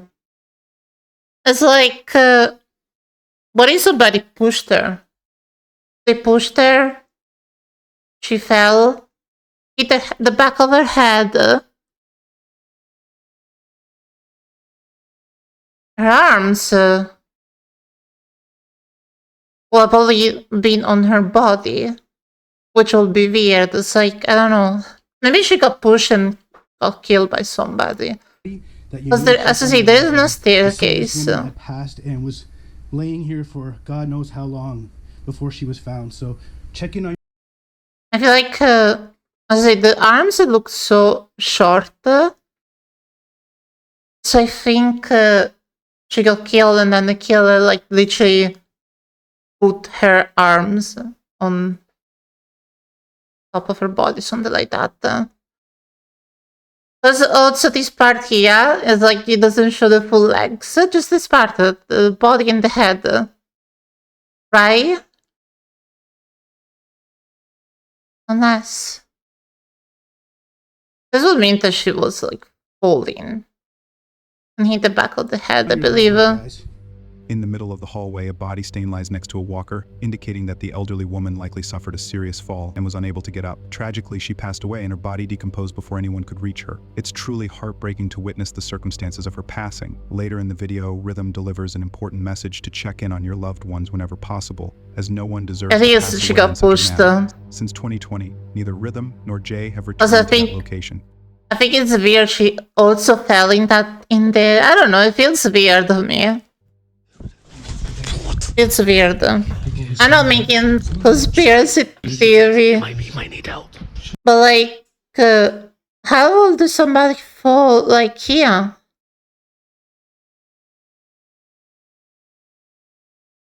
Maybe a heart attack, actually. It could be a heart attack. She was standing, she was having a heart attack. She tried to hold onto the door frame as she was like feeling sick, holding her chest. And then she collapsed. Hit her head, and yeah, that would make sense, actually. In the middle Anyway. of the hallway, a body stain lies next to a... Let's keep watching. There's someone there. Someone there. Just like, see what it is. It might need help. Hello? Who? Hello? What? In April of 2022, a YouTuber named Tom uploaded a rather disturbing video titled Chased by a Man Inside an Abandoned Hospital on his Damn. channel Exploring with Tom. His channel Why will you go focuses to on an urban abandoned exploration, hospital, where he often shares man? footage of his eerie and unsettling encounters while investigating different abandoned Okay. locations throughout the UK. In this particular video, Tom and his 3 friends chose to explore an abandoned hospital known as the Ridge Lea Hospital located in Lancaster. For anyone who is not familiar with the Ridge Lea Hospital, this hospital was the first psychiatric facility in the UK, introducing therapies such as electroconvulsive therapy and other modern methods. It was regarded as a pioneering site for the humane treatment of mental health patients and operated for almost 100 years. Unfortunately, the hospital experienced a period of decline and ultimately shut down in 2013. In the video, Tom and his friends explored the site in the middle of the night. During their exploration, they were extremely obnoxious and completely unaware of their surroundings, which isn't the smartest approach when exploring into an abandoned building. As they continued fooling around, they suddenly heard a loud noise coming from one of the rooms, and this is when things started to get very disturbing.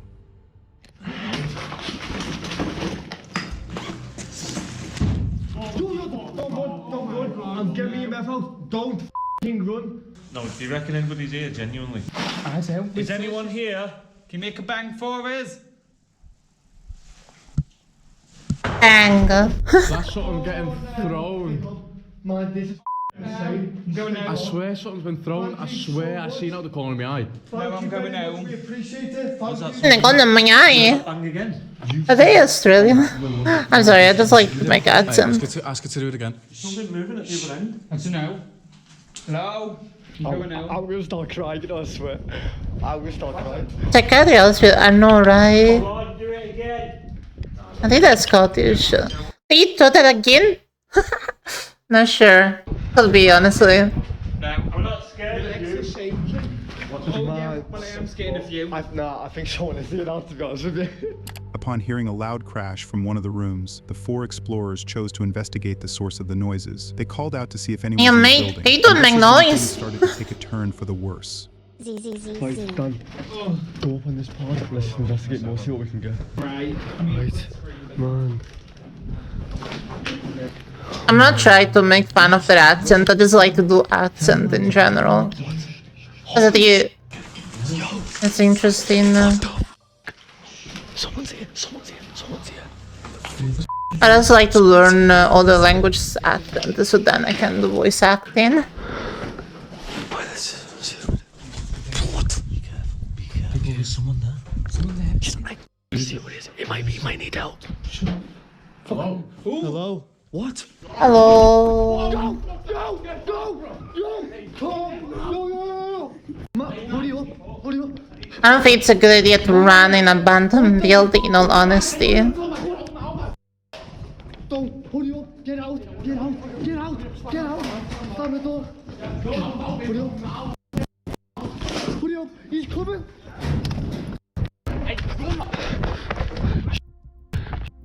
What do you want? Go! Lock the doors! Wait a second. What? Lock the doors. No, we can't wait. Lock the f***ing doors. Yeah, I think the Scottish.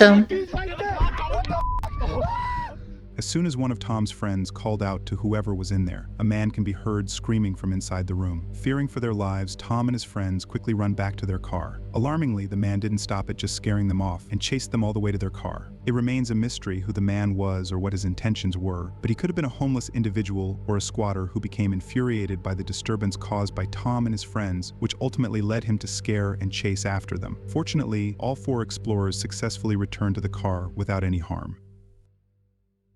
I literally ate shit coming down that hall. Oh fuck, what the hell was that? Holy shit. I'm never going in there again. This right here is a YouTuber named Derek Baker, who in October of 2019 uploaded a video titled "Abandoned House Sent Me Running Scared" on his channel BakerXDerek. His channel primarily consists of his adventures on his motorcycle all across the United States. In this particular video, Derek was riding his motorcycle on a highway in California when he noticed an abandoned house on a hill and decided to go inside. Upon entering, it was evident that the house was quite messed up, implying that someone had already been there. Just a few minutes after entering, things began to take a very creepy and disturbing turn. Okay. Oh my god, this is creepy.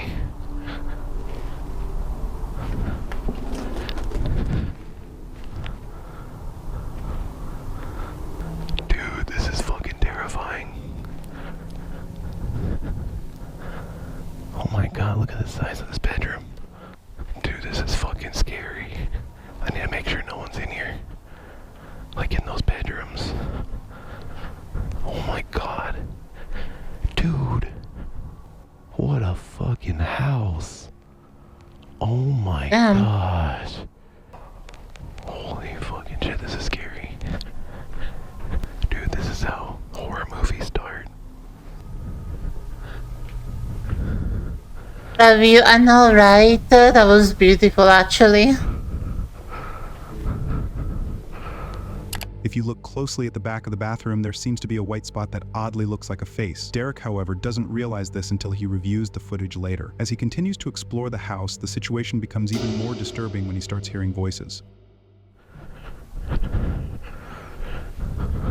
Oh, fucking heebie-jeebies, dude. Dude, that dark room. I kept feeling something was gonna jump out at me. What's down here?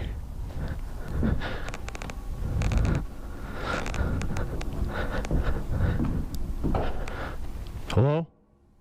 Hello? Oh man, this is fucking... These messages are the worst idea. Or you can go in a horror movie. I hear something. Yeah, run. Should I not go there? Lesson learned. Then we go to the basement in an abandoned house.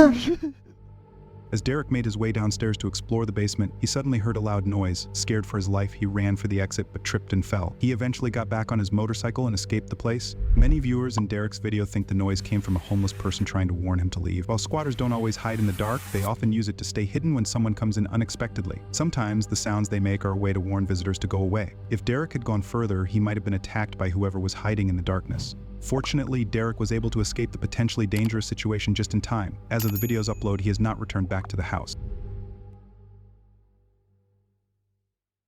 Started being here? What? Oh.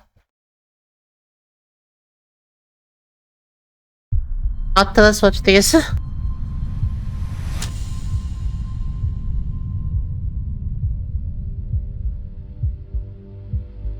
These right here are two Canadian YouTubers named Jordan and Johnny, who in April of 2021 uploaded a chilling video titled Scary Paranormal Activity at the Sinister Farm to their channel, The Paranormies. Their channel primarily focuses on paranormal investigations, and they frequently document footage of themselves exploring various haunted locations around the world. In this particular video, Jordan and Johnny decided to investigate an abandoned farmhouse situated in a remote part of Steinbach, Canada. According to the explorers, they had recently been contacted by a couple about a farmhouse that is said to be haunted. Built after World War II, the farm has been actively linked with paranormal activity, with multiple reports of strange occurrences and sightings of ghostly apparitions. The locals in the area have claimed that the farmer who initially owned and lived in the house always used to leave during the night and would only return in the morning. Sadly, one day the farmer, as always, left during the night but never returned to the farm again. Over the past 80 years, the farm has been owned by multiple farmers, but none of them have remained in the house for more than 2 years. The couple who reached out to the explorers had indeed lived on the farm and reported several strange occurrences. During their stay on the farm, the couple was in the top floor bedroom when they started hearing distinct voices, and when they looked toward the window, they saw someone peeking in at them, indicating that whoever was out there had to have been as tall as the house, or somehow be flying next to the window. The couple, since that bizarre encounter, immediately abandoned the farm and have never gone back, which is why they contacted the explorers to investigate the haunted farmhouse. Jordan and Johnny agreed to visit the farm and investigate the truth behind these claims. As the duo began their investigation, they arrived at the farm in the middle of the night. I bet they're gonna die. The surrounding areas, checking for any signs of activity and searching for a way to enter the farmhouse. However, while searching for an entrance, that's when their camera captured something truly disturbing. It just looks absolutely terrifying. It wouldn't have been that. It looked like the Resident Evil 7 house when you first started the game. There's all the glass is shattered and stuff. It looked like the same house. What the fuck?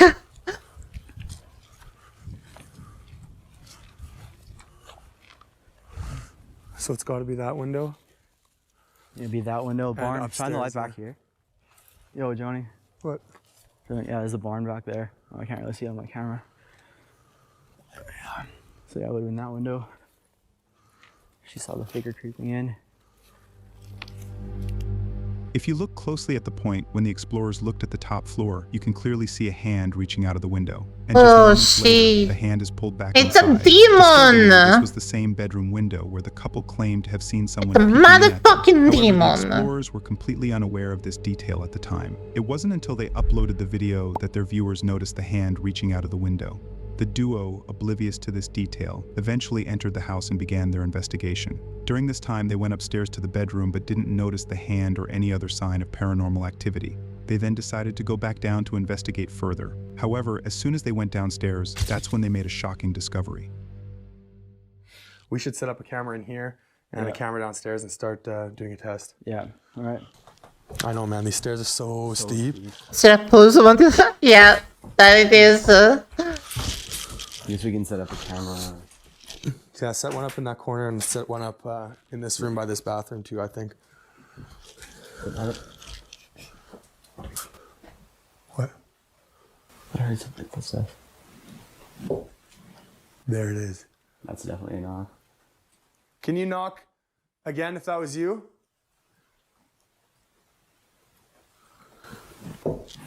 There it is. I'm gonna go check. Hang on.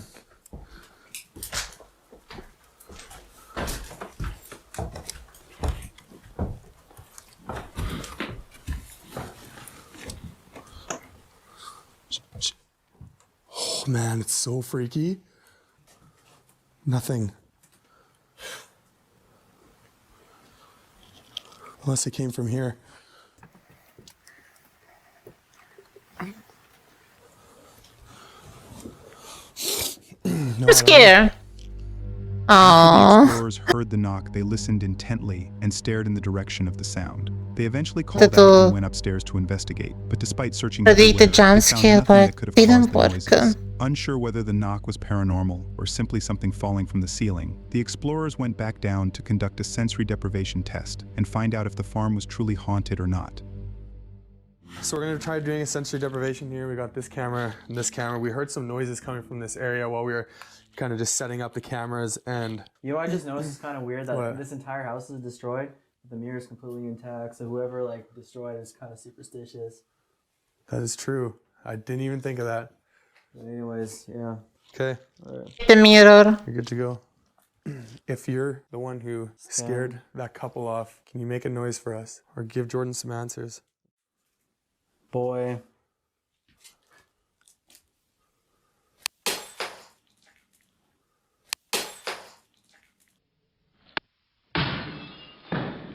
Okay.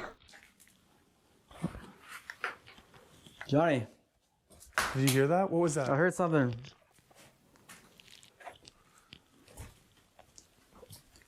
It was this light bulb, dude. What light bulb? Look.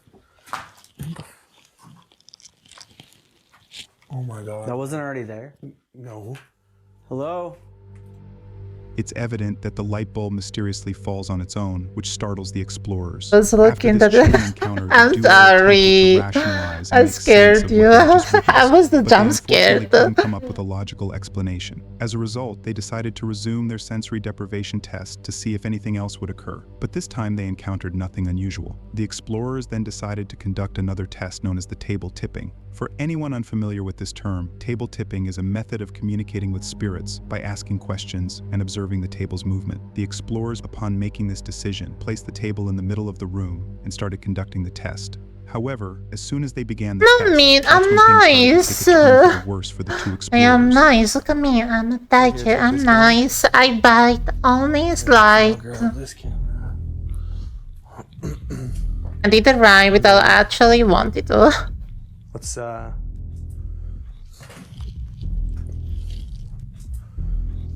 Table tipping.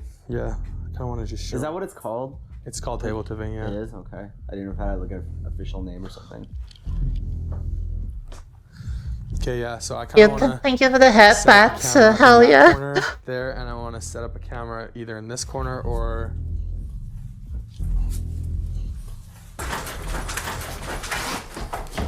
Stop. The fuck? Dude, what was that? It's fucking fish strings. That's what it was.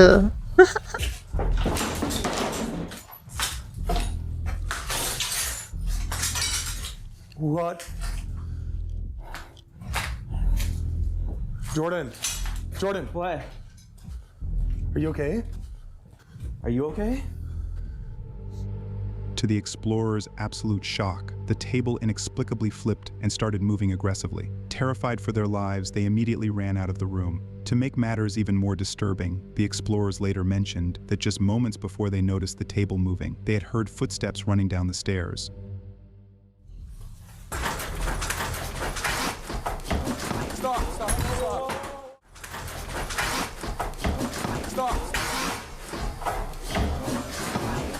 No, it was just having a party, man. We'll just It does sound like dancing. footsteps running down the stairs. If this actually were the case, then this encounter becomes even more alarming, especially since the table started moving as soon as the footsteps ended, indicating that whoever or whatever just ran down the stairs was somehow responsible for the table's movement.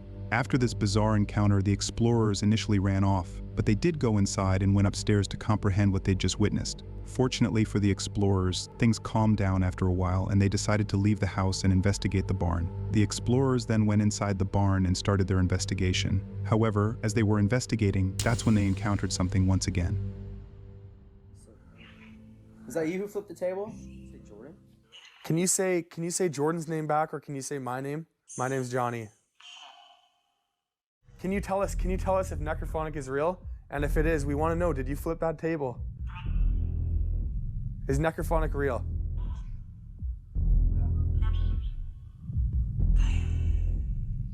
So it sounded like it said...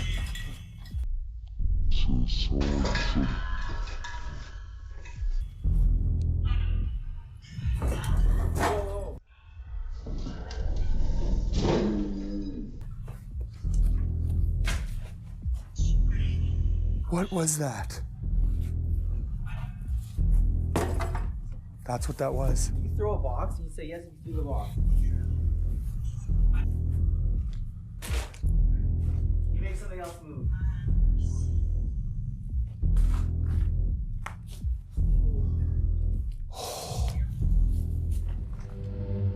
After the explorers noticed a bottle being thrown, they immediately looked toward the commotion, and just moments later, they noticed a box being thrown in the same way. The explorers immediately went towards the commotion to investigate, but once again, they found nothing that could have thrown the objects with such force. After yet another shocking encounter, the explorers had no interest in investigating further, and they eventually decided to end their investigation and leave the farm. It's still a mystery how the table started moving aggressively or how the objects had been thrown with such force, along with the mystery of whether what Johnny and Jordan encountered that night was paranormal. But based on what the explorers witnessed on the farm, the only explanation that comes to mind is that whoever was present inside didn't want them there. The explorers were initially met with strange noises and loud bangs, which did startle them, but they didn't leave. They were then met with the table flipping and moving aggressively, which did scare them, but they still didn't leave. Instead, they went to the barn to further investigate. Finally, they were met with the objects being thrown, which ultimately scared them and sent them out of the farm. However, none of these claims regarding the paranormal have been verified or debunked and are merely based on what the explorers witnessed during their visit. Consequently, it is up to you to decide if what Johnny and Jordan encountered that night was truly paranormal or an elaborate hoax. For me, it's always a hoax, unless I experience it. Oh, I almost fell. But that's just me. That's just... He fell. If you've enjoyed the video so far, But it that would mean a just lot if you consider subscribing. Over 95% of you watching haven't subscribed yet. Your support really helps the channel grow, and in return, I promise to keep bringing you guys the best quality content. Now let's get back to the video. In June of 2022, a YouTuber named Alex uploaded a terrifying video titled "Exploring a Haunted Nun's Convent" to his channel Hunting the Unknown. His channel primarily focuses on paranormal investigation, and he often shares footage of his experiences investigating various haunted locations throughout the UK. In this particular video, Alex decided to explore an abandoned nun convent situated in the southern part of England. According to Alex, the building was constructed during the 1800s and operated as a nun's convent. However, part of the building was converted into a mental asylum during the early 20th century. Over the years, numerous patients tragically passed away due to mysterious circumstances. As a result, the building was abandoned during the late 1900s. Since then, it has been linked to paranormal activity and is said to be haunted. Despite its dark history, Alex set out to explore the haunted nun convent alone in the middle of the night. As Alex began his investigation and stepped inside the building, he immediately noticed its eerie atmosphere and mentioned that it was unlike anything he'd explored before. As part of the investigation, he had brought various ghost hunting equipment to capture or identify anything he might otherwise overlook. During the initial minutes of his investigation, he began explaining the building's history to his viewers. However, as he was talking, that's when he encountered something extremely disturbing. It's very dangerous to walk around in the dark, as you can tell. But yeah, a little place about this history about this place. So we're in an old 1800s a nun's convent. So pretty much and has a lot of paranormal activity, but it's meant to be haunted by a nun. So hopefully we can make some communication here and see what we can get. So guys, gonna see when let's do this. Guys, this place is very spooky, and I'm literally on my own. So.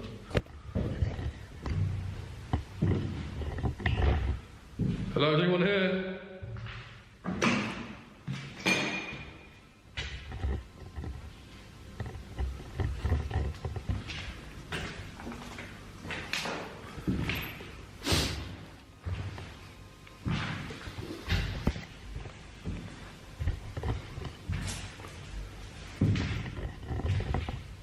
Would anyone want to come forward and communicate with me?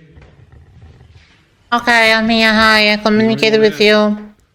I'm the ghost and I'm gonna kill After you. Alex heard voices coming from the building, he suspected that a squatter or a homeless individual might be hiding inside. He then went towards the noise to investigate and called out several times. Unfortunately, he found nothing that suggested anyone was inside the building. As a result, he pulled out his K2 meter and began investigating. During this time, his K2 meter did register some readings, but Alex didn't think too much of them. He then went upstairs to investigate further. However, this is when he encountered something once again. Hello, is anyone here? Hey?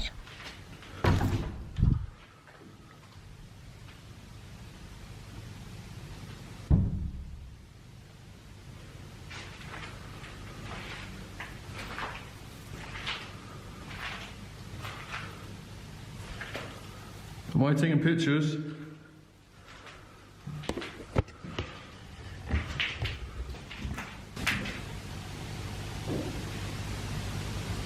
Knock.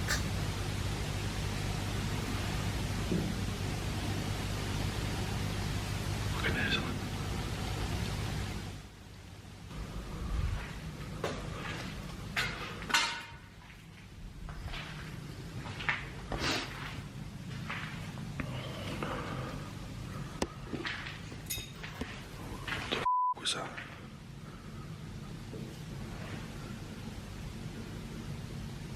What the was that? There's someone here with me. Can you make a noise?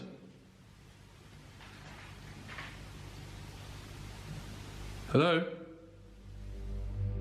After Alex heard the knock, he immediately stepped out of the room and went towards the noise to investigate the source. But despite searching everywhere, he found nothing that could have caused those noises. By this point, Alex had no idea whether someone was inside the building or if this was something far more sinister. As a result, he was consumed with fear and anxiety Battery over low. everything he'd been witnessing that Fuck, night. But he didn't okay. just leave the building. Instead, he built up his courage I and need went to the to, top floor to uh, investigate the remaining parts of the plug building. my During his headphones. investigation, his ghost hunting Charging equipment did battery. register There some you go. bizarre readings. But Alex once again continued the investigation, as his sole purpose for being there was to uncover How my headphones always tell me when battery is low. It's like, battery is low.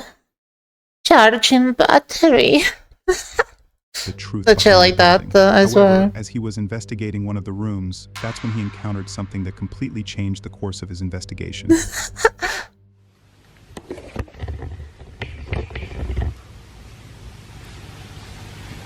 What the was that?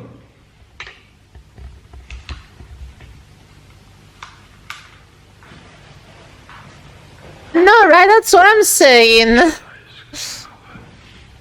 That's what I'm saying.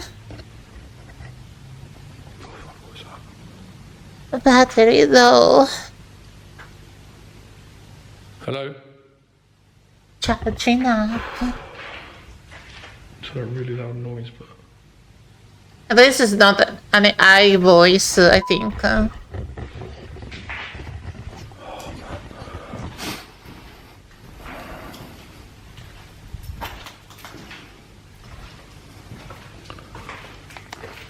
God, it's just changed his life.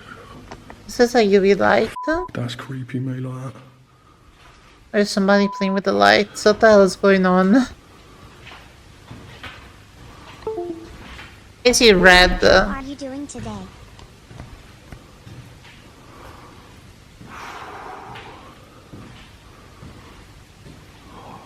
That a figure? Was that Satan?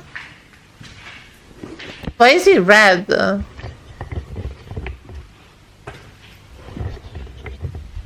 Or pink?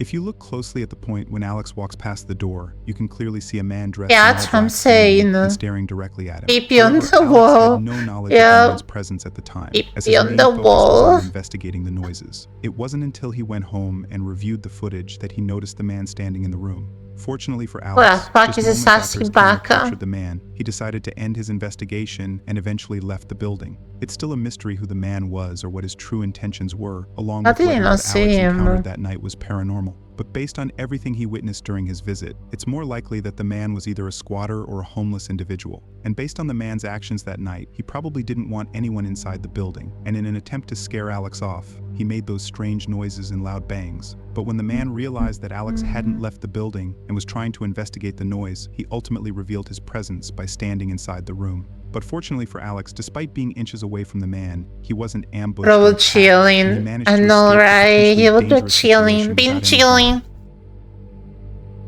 Been chilling. Started picking here. Yeah? This wasn't there, man. It wasn't there, man. It wasn't there, man. Must disturb count on camera. That's interesting. Now, this is interesting. The must disturb CCTV. We could watch this one. 46 minutes long, so probably gonna be the last video for today. What the hell is that sound? 24 cases, 7 levels. I put together some of the most disturbing moments ever caught on CCTV footage. We'll begin with the mildly chilling and with each level descend into the truly horrifying. Let's get into the most disturbing CCTV incidents iceberg. Is a killer? The tip of the iceberg. The dude was just fucking... Jogger pushes woman in front of the street. On the morning of May 5th, 2017, oh shit, I hope that's 33-year-old woman was walking. Wait, which one was the TOS? Which one? No, wait, wasn't it that was TOS? I didn't even notice. I don't think so. I would have noticed, right? Which one? Which part was it? TOS. I'm sure it should be fine. I'm sure it'll be fine. Bridge in London.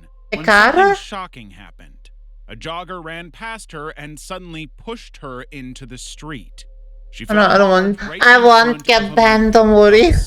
Don't worry, I won't. Traveling at 12 Hope miles not. per hour swerved just What in the time, fuck? Wait. missing her I just noticed. and was walking across Putney Bridge in London when something shocking happened. Oh, what the Jogger ran fuck? past her and suddenly pushed her. Do you into see the that street. shit? She fell hard right in front of a moving bus. A bitch literally pushed Traveling it. at 12 miles per hour Woman. swerved just in time, missing her by only inches. If it had been going any faster, she Wait, might it not shouldn't have be. survived. I don't know. Strangely, about 15 minutes later, the jogger returned to the same spot. The woman tried to confront him, but he ignored her and kept running. I think he was just an asshole. Recorded the incident, and that footage launched a police He was like, the jogger was described as a white man go in his 30s away. with brown eyes and short brown hair. Police reviewed 50 possible suspects and arrested 3 men, but all were released without maybe charge. After a year of searching with no results, the she case was on the closed way in for June him, 2018. and that's why he The man who pushed nearly her. took a life has never been identified. Motherfucker. Shopping cart launch. On February 16th, 2023, 36-year-old Rogerio Santos da Silva was waiting in line at a store when he suddenly stepped out of the queue. He walked over to I an know, empty right? cart, calmly lifted it, and began She'll walking back just- toward the woman who had been standing He was behind out of our man. Aware of what was coming, the The woman fuck? had wheeled her own cart forward to take his place in line. That's when Rogerio raised the empty cart Bruh. above his head and hurled it directly at her. What? The metal frame slammed into her head and she collapsed instantly. CCTV footage captured Why? a terrifying moment as nearby shoppers rushed to help. She remained unconscious for a while before being placed in a wheelchair and taken to the hospital. Rogerio People was are arrested on the crazy, spot I and swear. charged with minor bodily harm before being released. The 45-year-old victim suffered no serious injuries and later said she had done nothing to provoke the attack. Oriel Gray. He had a bad day, I bet, or something. On October 20th, 2020, around 2:20 p.m., 77-year-old Celia Ward was riding her bicycle on a shared-use And this is why I hate humans, anyway. pavement alongside a 30-mile-per-hour ring road in Huntingdon, Cambridgeshire. At the same time, 46-year-old Oriel No, Gray this is why I have anxiety of going outside because of humans. was walking toward her on the same Can I be path. blamed? As they passed each other, Oriel shouted, "Get off the pavement," and gestured with her left arm. Startled, Real? Celia veered off the path, straight into the road, and into the path of an oncoming car. Yeah. The collision What the was fuck? immediate. She was pronounced dead at the Oh, scene. shit. Oriel, That's who fucked has up. cerebral palsy and partial blindness, left without checking on the victim and continued her journey to collect a prescription. She was later arrested and charged with unlawful manslaughter. On March 2nd, 2023, she was sentenced to 3 years in prison. But in 2024, her lawyer flipped the script. They successfully argued that shouting and gesturing alone couldn't be considered assault. The conviction was overturned. Gray was released, and no retrial was scheduled. Celia Ward's death, however, remained final. The Raricks. In February 2021, Christina Raricks pulled into her garage, unaware that someone was waiting to ambush her. As she parked, a man emerged from the side of the house and slipped into the garage. That's fucked up. You're coming back from home and you literally have some dude that's waiting for you to, and you get whatever. You know what I mean? That's fucked up. Before the door closed behind her. In the early hours of the following morning, Halton firefighters responded to a fire at the Rarick residence. Once the flames were extinguished, they discovered the bodies of 56-year-old Christina and her husband, Andrzej Rarick, inside the garage.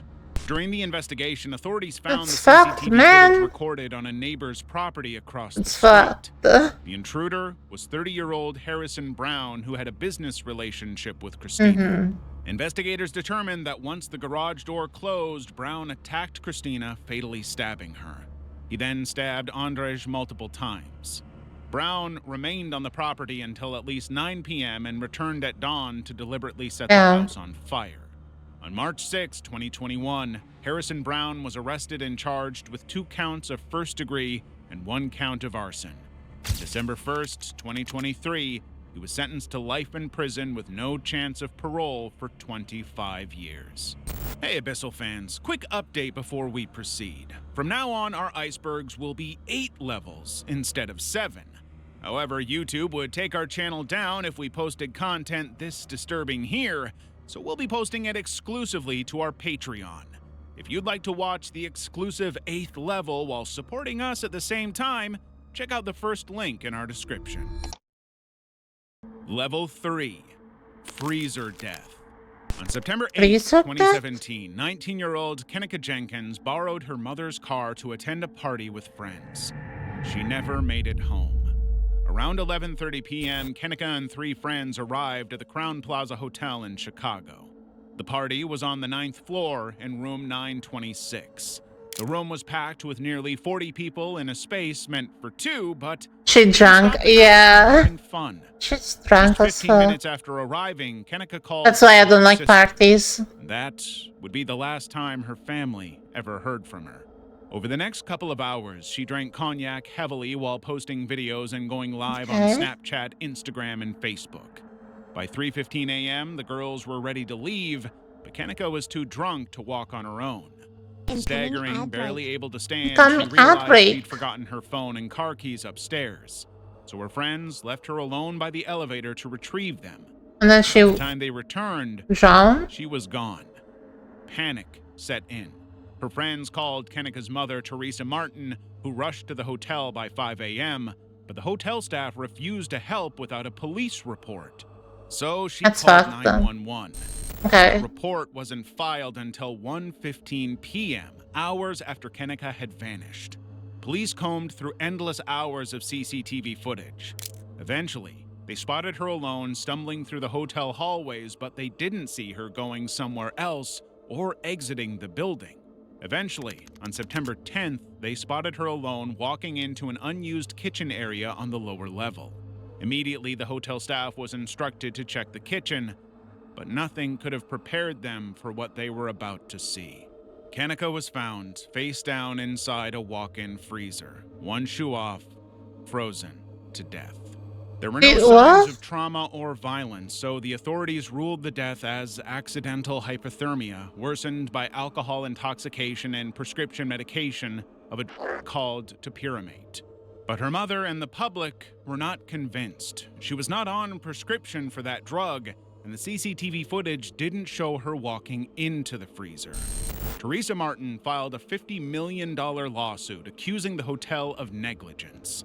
In December 2023, they settled for $10 million. The case was officially closed.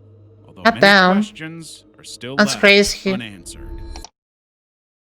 Mackenzie Shirilla. At first glance, She got pushed in the freezer. She was losing a shoe. Smoothly into Progress Drive in a quiet business park. But what happened next was anything but normal. Inside the 2018 Toyota Camry was 17-year-old Mackenzie Shirilla, her boyfriend Dominic Russo, and his friend Davian Flanagan. Weeks before this, Mackenzie had gotten into an altercation with Dominic and threatened to crash the car. She was upset over a disagreement and refused to calm down, so Dominic called his mother and asked to be picked up. Their relationship was described as toxic, and during every disagreement, Mackenzie degraded her boyfriend, calling him names, threatening him, and sometimes damaging his property. So, on July 31st, 2022, after she drove on Progress Drive onto Alameda Drive, she lost it. She drove the car at 100 miles per hour, accelerating and jerking the wheel left to right before finally crashing into a brick building. The result was fatal. Dominic Russo died at the scene. Davian Flanagan was rushed to the hospital but later died from his injuries. Mackenzie was found unconscious behind the wheel, but she survived with minor injuries. In August 2023, Mackenzie Shirilla was convicted on 12 counts, including aggravated vehicular homicide, assault, and substance possession. She was sentenced to life in prison with eligibility for parole after 15 years. What appeared to be an accident. Yeah, I agree. That was deserved. Courtney Lake. On the evening of June 7th, 2017, 24-year-old Courtney Lake left her home on Wellington Crescent in Mount Pearl, Newfoundland. At 7:54 p.m., she was seen entering a black GMC pickup truck driven by her ex-boyfriend, Philip Smith. That's a bad idea. He had recently been released from prison after serving time Yeah, for bad multiple idea. crimes Right committed there. against her. Bad idea. You wanna get in a car with a stranger, let alone with your ex. Bad idea. Nuh-uh, hell no. That's for a reason. At her disappearance, Courtney was dealing with tensions from two former partners. Philip Smith, her most recent ex, had been violent toward her in April 2017. Her mother reported the attack, which ended the relationship. Another ex, the father of her son Oliver, Why was there's so also many trying ads? to rekindle their past relationship. In May, Smith escalated his behavior by sending intimate images of Courtney to her new boyfriend without her consent. She reported him again and was granted a peace bond barring contact with Philip. But on June 5th, I'm Smith confused. attempted to contact her 33 times. When she didn't answer, he drove to her house. I'm She called the confused. police, but he left before they arrived. He was arrested later and spent 2 days in jail. After his release, he picked Courtney up, and she never came back. When interrogated, Smith later admitted to being with her that night, but denied involvement in her disappearance. With no body, no charges were filed. Months later, he was found dead near Bellevue Beach. The case remains open, and Courtney's family are left searching for answers and I'm confused. What? Level 4. I'm so fucking confused. What happened? On the morning of November 5th, 2022, Zan, the owner of a Tesla Model Y, was on his way to his cement store in Chaozhou, China. But what began as a routine drive quickly turned into a nightmare. The problem started when Zan couldn't park the car. The vehicle suddenly swerved and began accelerating uncontrollably, reaching high speeds over a stretch of 2.6 kilometers. At first, a motorcycle passed by and the Tesla swerved to avoid it, but just over a kilometer in, it struck another motorcycle heading in the same direction. Oh, fuck. The rider died at the scene, yet the impact wasn't enough to stop the car. The Tesla kept going. Moments later, But it got possessed? coming from the opposite direction, but the rider survived with minor injuries. Then it hit a cargo tricycle, causing the car to veer sharply to the right. Like, did the car get possessed? A dumpster truck struck a high school girl riding her bicycle and crashed into a van before finally coming to a stop. 3 people, including Zan, were seriously injured. The teenage girl did not survive. After the crash, Zan insisted he hadn't been distracted or intoxicated. He claimed he repeatedly tried to hit the brakes, but the vehicle wouldn't respond. However, Tesla had a different story to tell. Tesla's forensic analysis showed that the accelerator pedal was at 100% engagement in the seconds before the crash. No braking input was detected at any point. In March 2023, a court-appointed forensic agency concluded the cause of the crash was driver error, not mechanical failure. Tesla was cleared of liability. Zahn now bears full responsibility for a tragedy that claimed 2 lives. It does seem weird though, like how did a Tesla will like go that fast suddenly at the same time? Why will the driver do that? Right? It's like confusing because you're like, could maybe a hacker hack Tesla? Because Tesla has autopilot and all that. So it's like, I don't know. But the brake should work.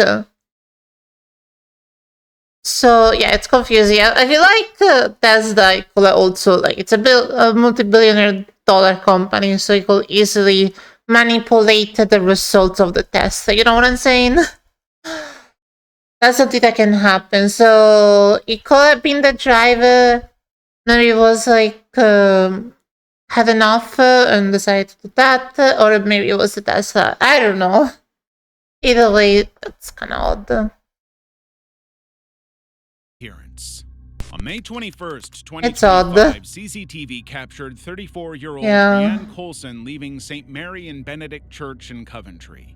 She wore a black hoodie and ripped black jeans. Hey, that was crazy. I know, right? Nothing seemed unusual except confusing. That it was the last time she was seen alive. Oh no. Rhiannon, a mother of 1, was working as a sex worker in the area at the time. Oh. Her absence went unnoticed until June 17th, when she failed to reach out to her twin sister Kristen on their birthday. That silence was out of character, so her family reported her missing. The West Midlands Police launched a large-scale investigation, assigning over 100 officers to the case. Her family made public appeals, hoping she would be found alive. Investigators combed through hours of CCTV footage, phone records, and gathered more than 50 witness statements. But with each passing day, hopes of a safe return faded. On June 24th, police arrested 42-year-old Mohammed Durnian on suspicion. Shortly after, Adam Moore was charged with assisting an offender. 3 days later, on June 27th, a body was found in Binley Woods near Coventry. She was later identified as Rhiannon Colson. The investigation into her death is ongoing. For now, her family is left with heartbreak, unanswered questions, and the devastating reality that Rhiannon never made it home. Harshandeep Singh. On December 6, 2024, 20-year-old Harshandeep Singh was on patrol during his shift as a security guard when the unthinkable happened.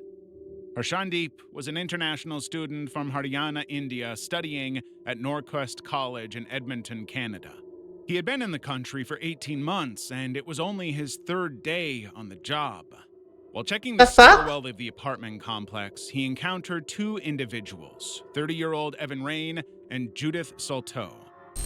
Harshandeep was shoved down the stairs, and before he could run, he was shot from behind. That's fucked up, man. To reports of gunfire at the building. When they arrived, Harshandeep was found unresponsive. That sucks. He was taken to the hospital, where he was later pronounced dead.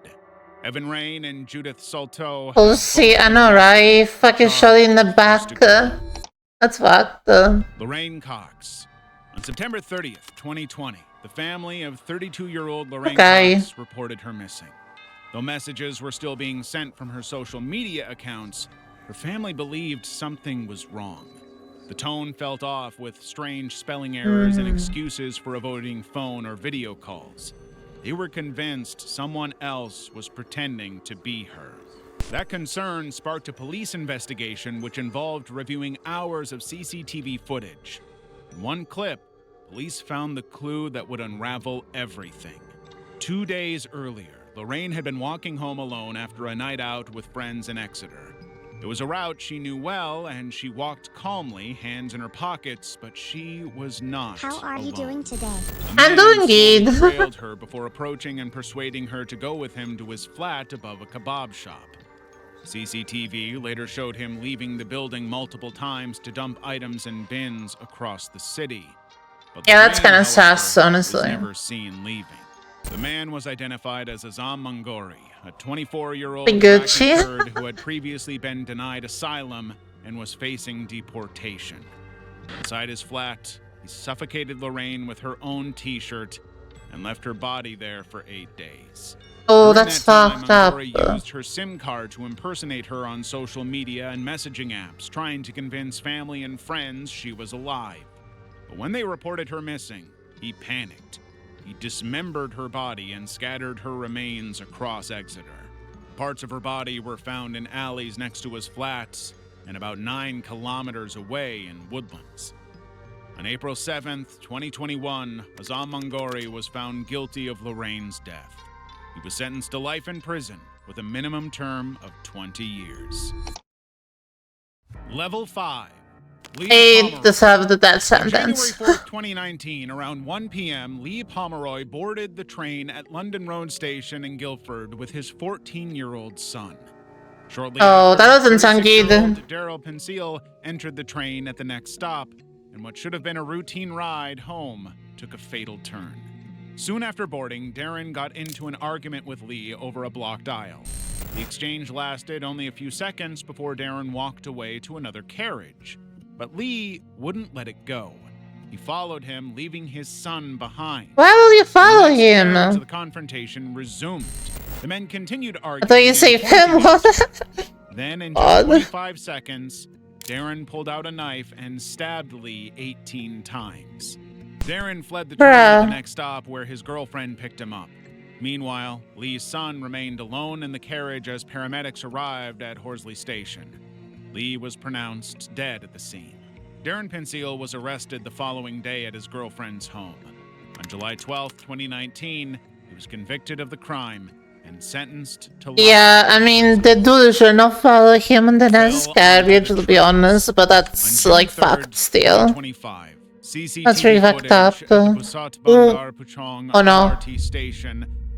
Oh no. Heartbreaking moment of unawareness.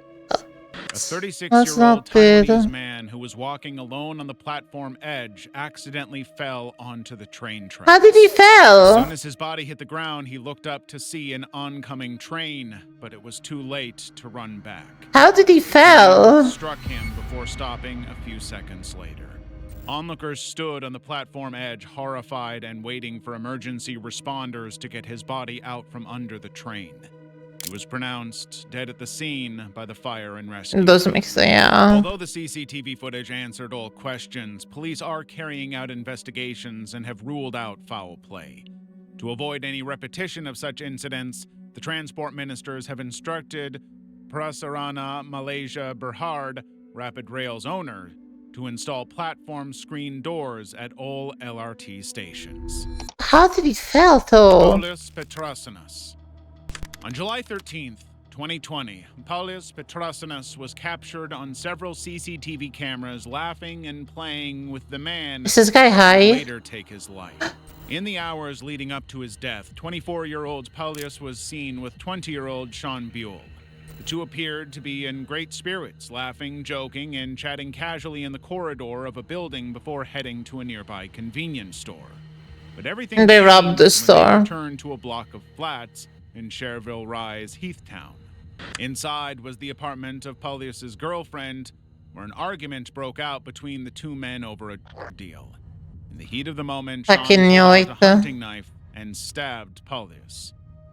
The wound was catastrophic. The knife pierced his diaphragm, liver, and the protective sac around his heart. One of his coronary arteries was completely severed. Oh, Paulius was that's not pronounced good. dead at the scene. Meanwhile, Sean had fled the building, leaving his friend to die. Despite the brutal nature of the attack, Sean walked the streets surprisingly calm and collected. He disposed of the knife, called a taxi, and made his way to Shrewsbury. He was That's so arrested there cute. 2 days later. Although the perpetrator has been caught, the knife is still missing. For months, authorities combed through hours of CCTV footage, during which time Sean kept changing his story. At one point, he claimed an epileptic fit caused him to black out. Later, he said he and Paulius had been sparring with knives and that he couldn't remember anything afterwards. Eventually, the weapon was found, hidden in a pile of dirt wedged between a fence and a wall. On January 13th, 2022, Sean Buell was sentenced to life in prison with a minimum term of 20 years. Cristina Ortiz. That's kind of fucked up. On September 21st, 2019, around 9:50 p.m., CCTV captured Cristina Ortiz Lozano walking with a man on a date. First, they went to Sprinkles Ice Cream Parlor, then the Giddy Bridge Pub on London Road. Unbeknownst to them, Christina's ex-boyfriend was secretly following. In April 2018, Cristina moved to the UK from Spain with her longtime boyfriend Abdelaziz El Yachioy Orzut. The couple met in school, dated for 12 years, and lived together in Liverpool before relocating to Southampton. 12 years. But in August 2019, Cristina ended the relationship. While she had moved on, Abdelaziz had not.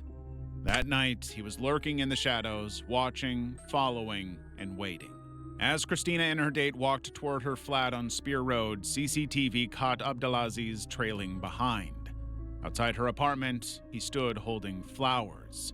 When Cristina arrived, he followed her inside while her date waited outside. Once inside, he grabbed a kitchen knife and stabbed her 23 times in the neck, chest, and abdomen. Cristina was pronounced dead at the scene. Police found Abdelaziz in the garden, bleeding from stab wounds to his chest and other minor injuries. He was treated and later charged in court. On March 17, 2020, Abdelaziz El Yachioy Orzat was found guilty of the crime and sentenced to life in prison with a minimum term of 19 years. Deserved. Twin criminals. On January 13, 2010, 16-year-old twin sisters Yasmia and Tasmia Whitehead returned home from school to find their mother dead in a pool of her own blood. One of the twins ran outside and flagged down a deputy patrolling the streets. This triggered a series of investigations, but nothing prepared the police or the public for what they would uncover. At first, the police treated the girls as victims who had just lost their mother in a brutal attack. The 34-year-old woman was lying in her bathtub at her home in Georgia. Hold up. She was bleeding from the head, had bite marks, cuts, and scratches all over her body. But as the questioning began, something didn't sit right. The twins claimed their mother, Nikki Whitehead, had locked her bedroom door, so they didn't see her before leaving for school. They added that they left home around 8 a.m. and were only 10 minutes late for their first class. During the interrogation, the girls cried and insisted they wanted their mother back, but soon, things grew suspicious. Detectives noticed they were covered completely and even had gloves on their hands, so they decided to split them and interrogate them separately. When detectives asked them to remove the gloves they were wearing, they found fresh cuts and bite marks on both girls. The twins claimed the injuries came from an earlier fight with each other. One of them even said she bit herself when she was stressed. To convince the officers, she started to bite herself after she was separated from her sister. Despite the inconsistencies, police allowed them to go home while they carried out a deeper investigation over the next 4 months, gathering forensic evidence, bite mark impressions, and blood samples. The girls claimed they arrived at school by 8:15 a.m., but CCTV footage showed them entering school after 10 a.m. Earlier footage also showed them at a gas station at 10:10 a.m., either refueling or buying something. Their alibi was clearly false. In May 2010, Yasmia and Tasmia were arrested and charged with their mother's death. They were held in a juvenile facility until their case was moved to adult court. For nearly Why would you kill your mother? The sisters denied any role in their mother's death, even as police uncovered more forensic proof and caught more lies when questioning them separately. But then, one of them cracked. In January 2014, Tasmia Whitehead pleaded guilty to voluntary manslaughter, falsification, and possession of a knife during a crime. She revealed that a fight had broken out between them and their mother that morning. In a fit of rage, they hit her with a ceramic pot, bit her, and stabbed her several times. After she died, they dragged her body to the master bathroom and tried to clean up the mess.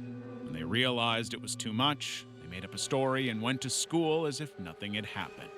In February 2014, Yasmia also pleaded guilty to the same charges. Both girls were sentenced to 30 years in prison and are currently held in separate facilities under the Georgia Department of Corrections.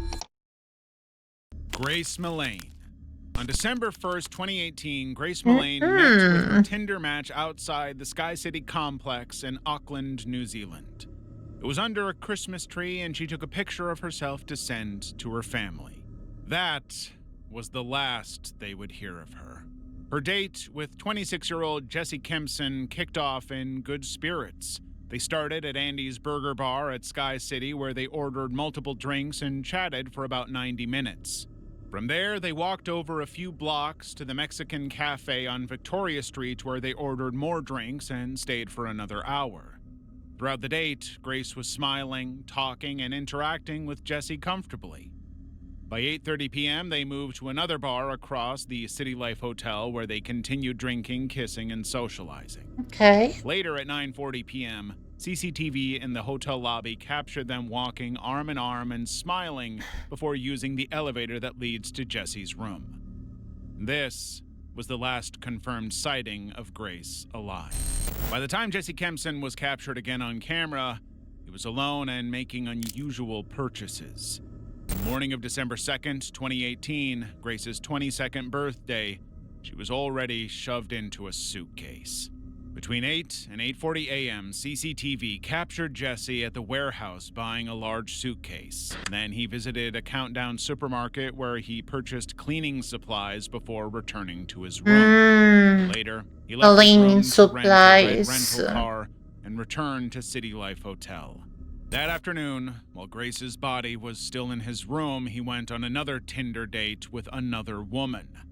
Later that evening, between 7 and 9 p.m., he bought more carpet cleaners. Bro, they insult I know, right? And returned it after use. The thing is, the 9:26 p.m., Jesse wheeled 2 suitcases to the rental car parked at Wilson Car Park. One of them held Grace Millane's body. On the morning of December 3rd, he drove into the ITM hardware store in Kumau, where he purchased a shovel and bolts. Do not be suspicious at all. Go buy cleaning supplies. That could probably clean up a crime scene. Go buy a shovel. It's no sus at all. Go buy, I don't know.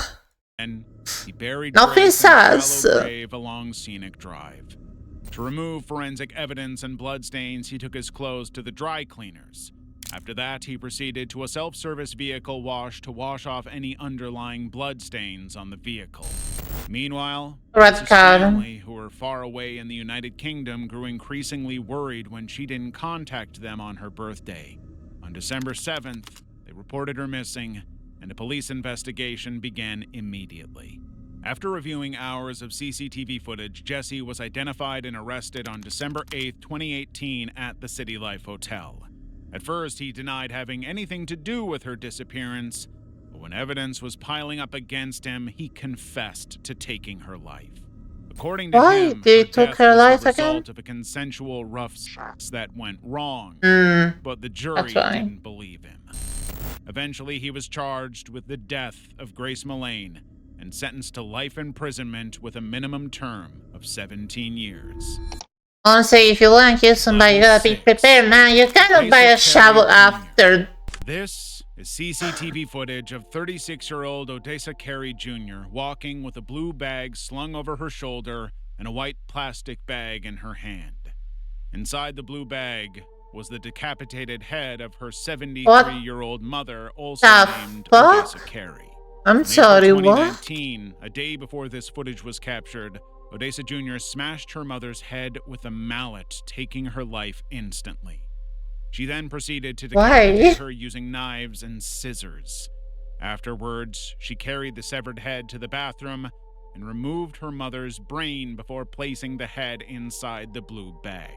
Then she calmly placed the bag on her shoulders and went out to visit a family friend named John Marie, as if nothing had happened. Why? John's house with blood still on her hands, Odessa used baby wipes to clean herself before showing him what was inside the blue bag. Disturbingly, she pulled out her mother's head and kissed it in front of him. At the time, John didn't own a phone, so he waited until the next day before contacting the police. When the authorities finally reached her, they found the decapitated head hidden in a cupboard under the sink. Why? And guidepost where she was staying. Why did you do Sat that? there, looking blankly as officers read her rights. Earlier that year, despite clear signs of violence and warnings from family members, Odessa Carey Jr. was discharged from a mental health ward after being assessed as a low-risk case. She had a history of attacking her mother and harming pets. Eventually, she was charged with her mother's death. Due to her severe mental illness, she was sentenced to a secure hospital instead of a prison. She has on a October problem. 29th, 2014, family and friends of 44-year-old Meta Price Valentine reported her missing. In the days leading up to her disappearance, she had been acting strangely. When she called her mother the day before, she spoke in riddles and sounded confused. Earlier that evening, around 5:30 p.m., CCTV captured her walking toward her apartment complex in Sycamore Park off Old Wilmington Road after attending a neighborhood watch meeting. Just as she entered the building, a man ran in after her. And that was the last time she was ever seen. She didn't show up for Bible study that night and stopped responding to calls. Police quickly identified the man who ran after her as Reginald McDowell, an ex-partner with a history of violence toward her. Back in 1999, while Meta was seeing another man, Reginald kidnapped, robbed, and shot at the couple. He was charged and sentenced to 15 years in prison, but only served 10. After his release in 2011, he resumed his relationship with Meta until they broke up again in October 2014, just 2 weeks before she disappeared. Initially, Reginald cooperated with the investigators, but later on, he cut Thank you off for the all head communication. pat. On March 30th, 2018, Reginald McDowell was formally charged with first-degree and kidnapping in connection with Meta's disappearance. He is still on the run. Meta Valentine has never been found dead or alive. Okay.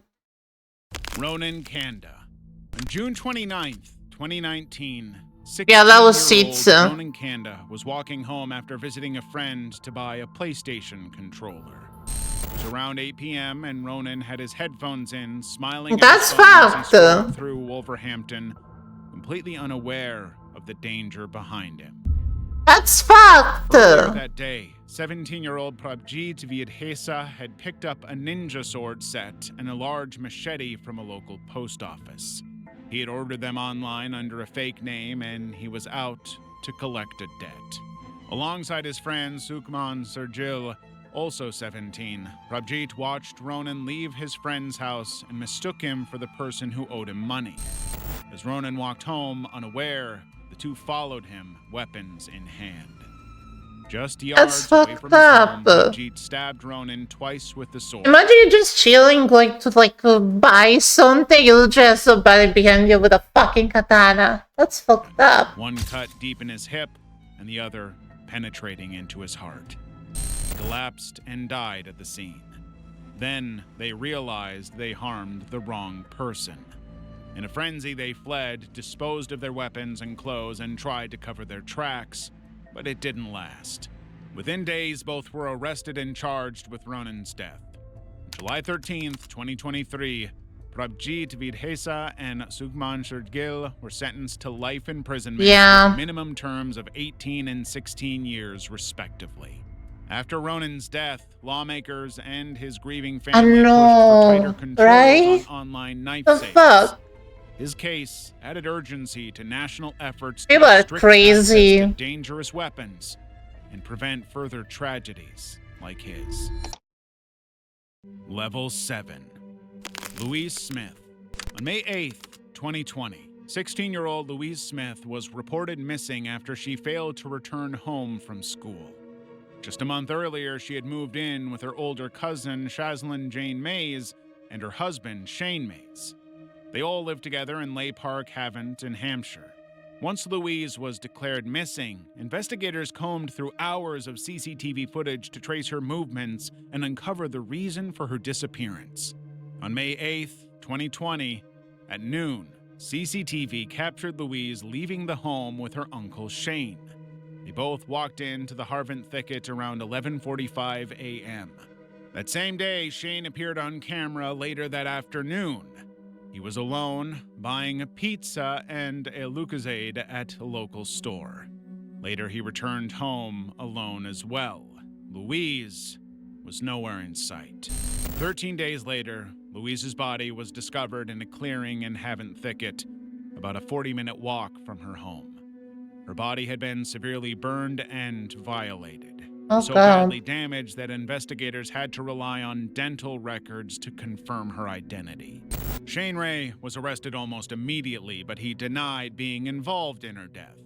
He maintained that although he walked with her in the early hours of May 8th, he stopped partway to the shops and returned home.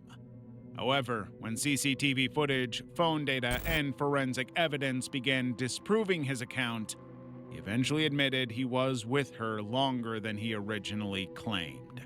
In late 2020, he admitted to luring her to Harvant Thicket, but still denied the crime.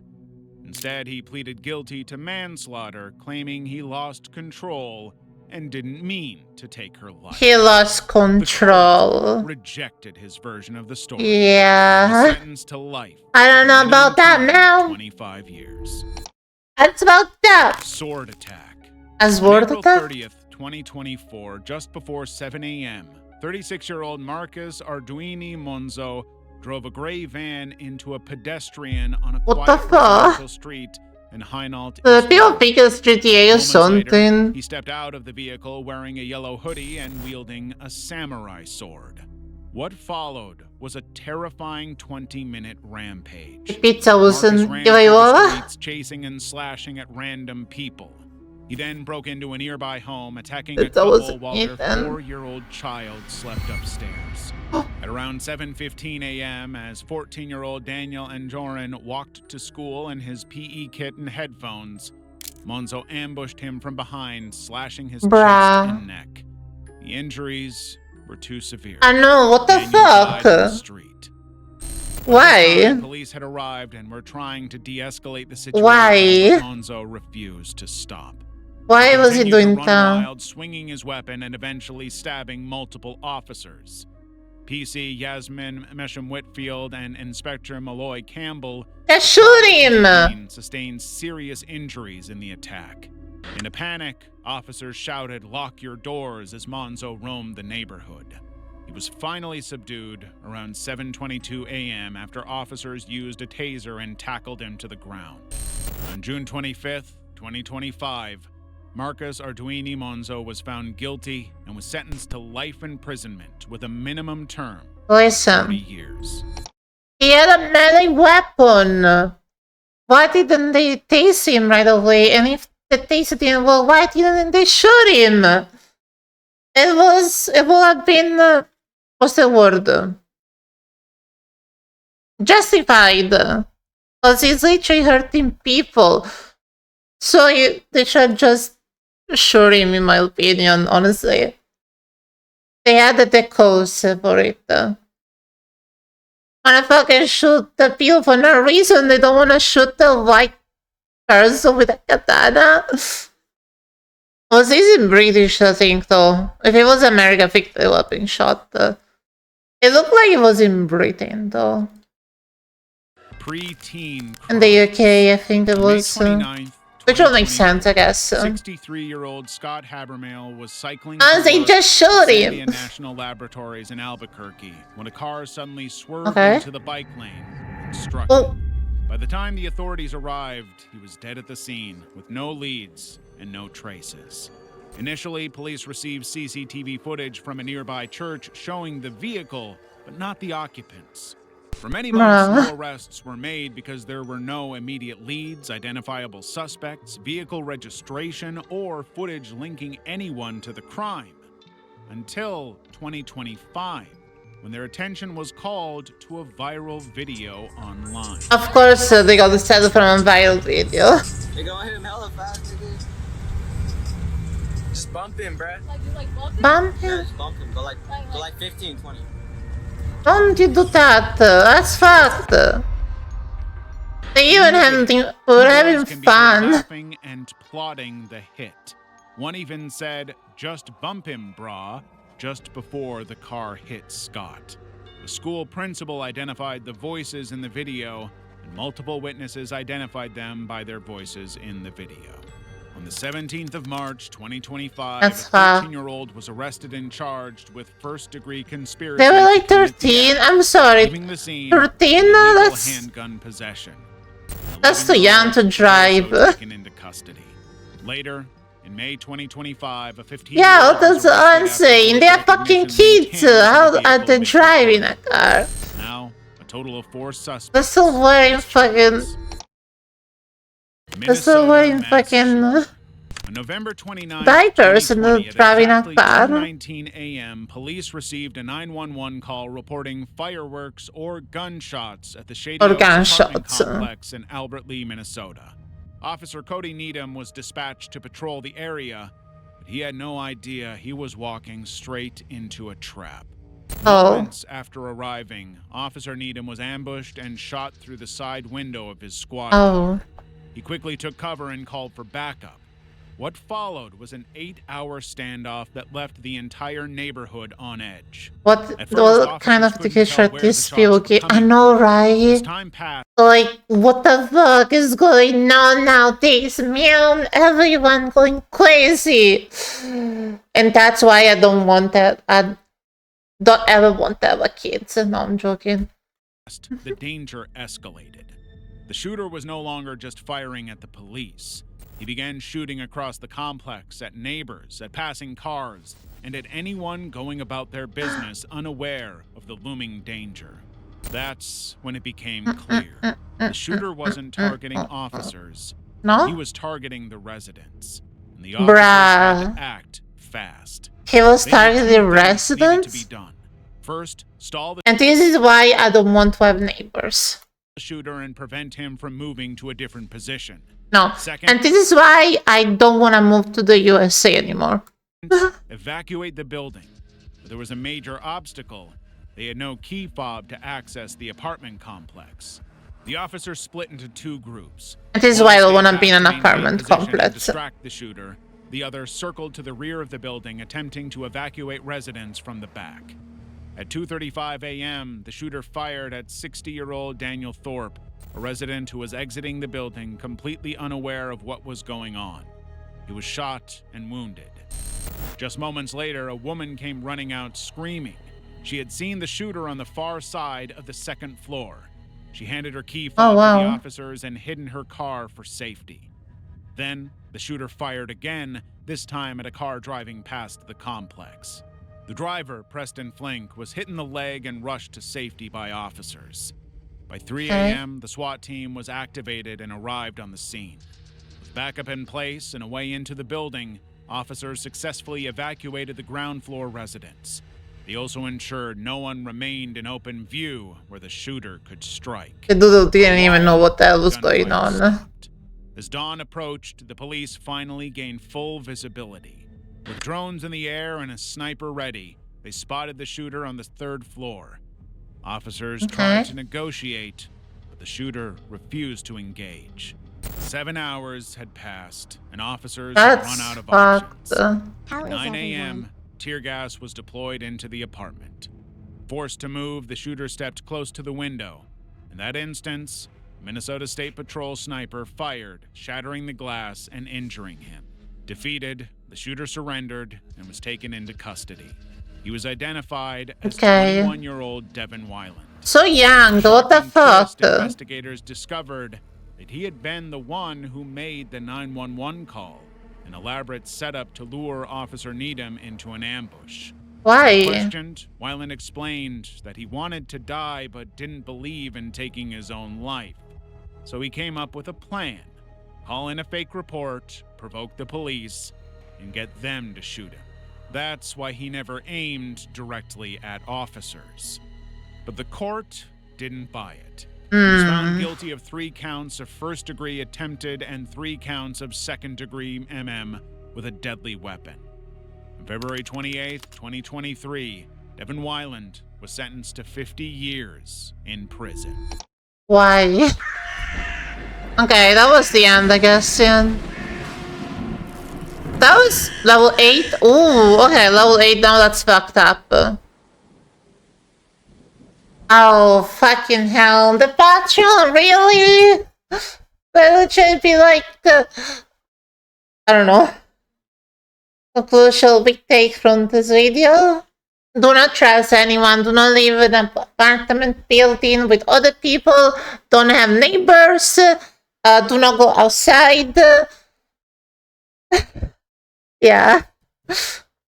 Don't trust anybody. Don't wear headphones in public. So you know who's behind you when he's running with a sword. Yeah. And goddamn fucking shoot a guy with a katana. You know, fun fact. So this is a something, right? And watch your back. Yes, exactly. I feel like most of the most fucked up things happen in the USA because people have access to firearms and stuff like that. It happens everywhere, honestly. We literally see the guy throwing a fucking heart on someone's head. That can happen anywhere. But so the guy in a Tesla, that was not in the USA. It looked like, what was it? Where was it? The Philippines, maybe? I don't remember. But yeah, no, it can happen anywhere. And fuck, China. Oh, was it China? Oh, yeah, actually, I think it was China. You're right. I forgot. All I knew, it looked like an Asian country because of the one of the vehicle. I forgot the name. The one with like 3 wheels. That's very common in Asia. I think it's a Chinese car or something. Oh, we have 10 seconds for the Subathon. But I'm not gonna end in 5 seconds. But no, funny story. My last ex, she was from the USA, right? And I literally was like, I can't wait to be American. But honestly, I had some doubt at some point, seeing all the fucked up stuff that can happen there, like the school, the shooting, and all that. And then did you see this video with the guy with a fucking rifle shooting at like people? And I'm like, nah, I pass. And honestly, I'm kind of glad I'm not going to move to the US anymore. Honestly, I always thought the US was fucked. If I were to ever move somewhere like in those places, that will be Canada, but I'm not going to Canada. I've decided that I'll most likely move to France in the future anyway. Hopefully I don't get the crazy people in there. But I think where I live, it's kind of chill, so there is low chance for any of these crazy people to happen. Hopefully. I go outside and I watch my back all the time, though like no one is following me, right? But you know. Yeah. I mean, there is some stuff that can happen here. Like, there is this dude like, these people actually not dude. Nighttime, it's a little bit dangerous to go at night. Because there is people that, like, actually race with cars. And some few days ago, like, few weeks ago, actually, it crashed. Somebody crashed with a car. I don't know the details. All I know, I heard the noise. It was like past midnight. I don't know.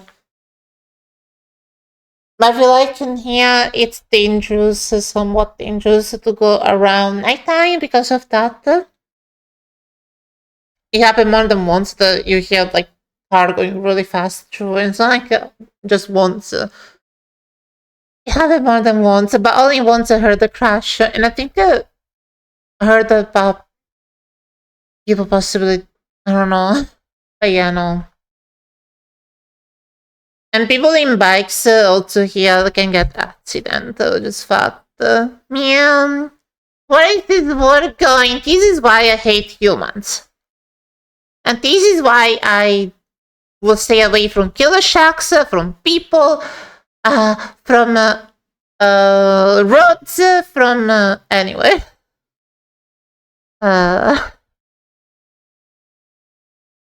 Let's be honest, yeah, your local grocery store could literally kill somebody if they decide to poison the food, man.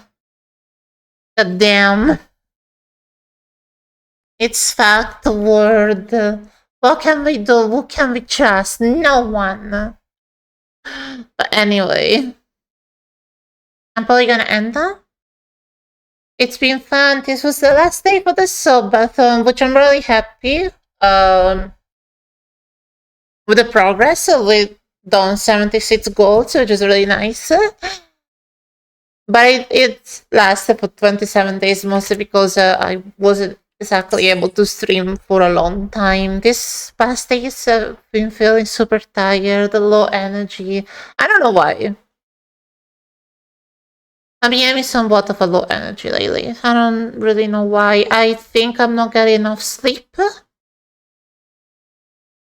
Or maybe I get enough sleep. I don't know. Truth to be told, I was actually thinking of not streaming today, but I was like, I will stream, because I enjoy streaming, but also was a little bit low energy at first. But either way, we are gonna raise someone now.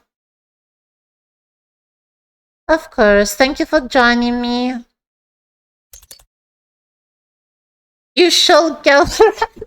No, I'll get arrested. I think, I don't know what's going on with me, honestly. It's like, it's hard to explain. It's not a burnout. It's not like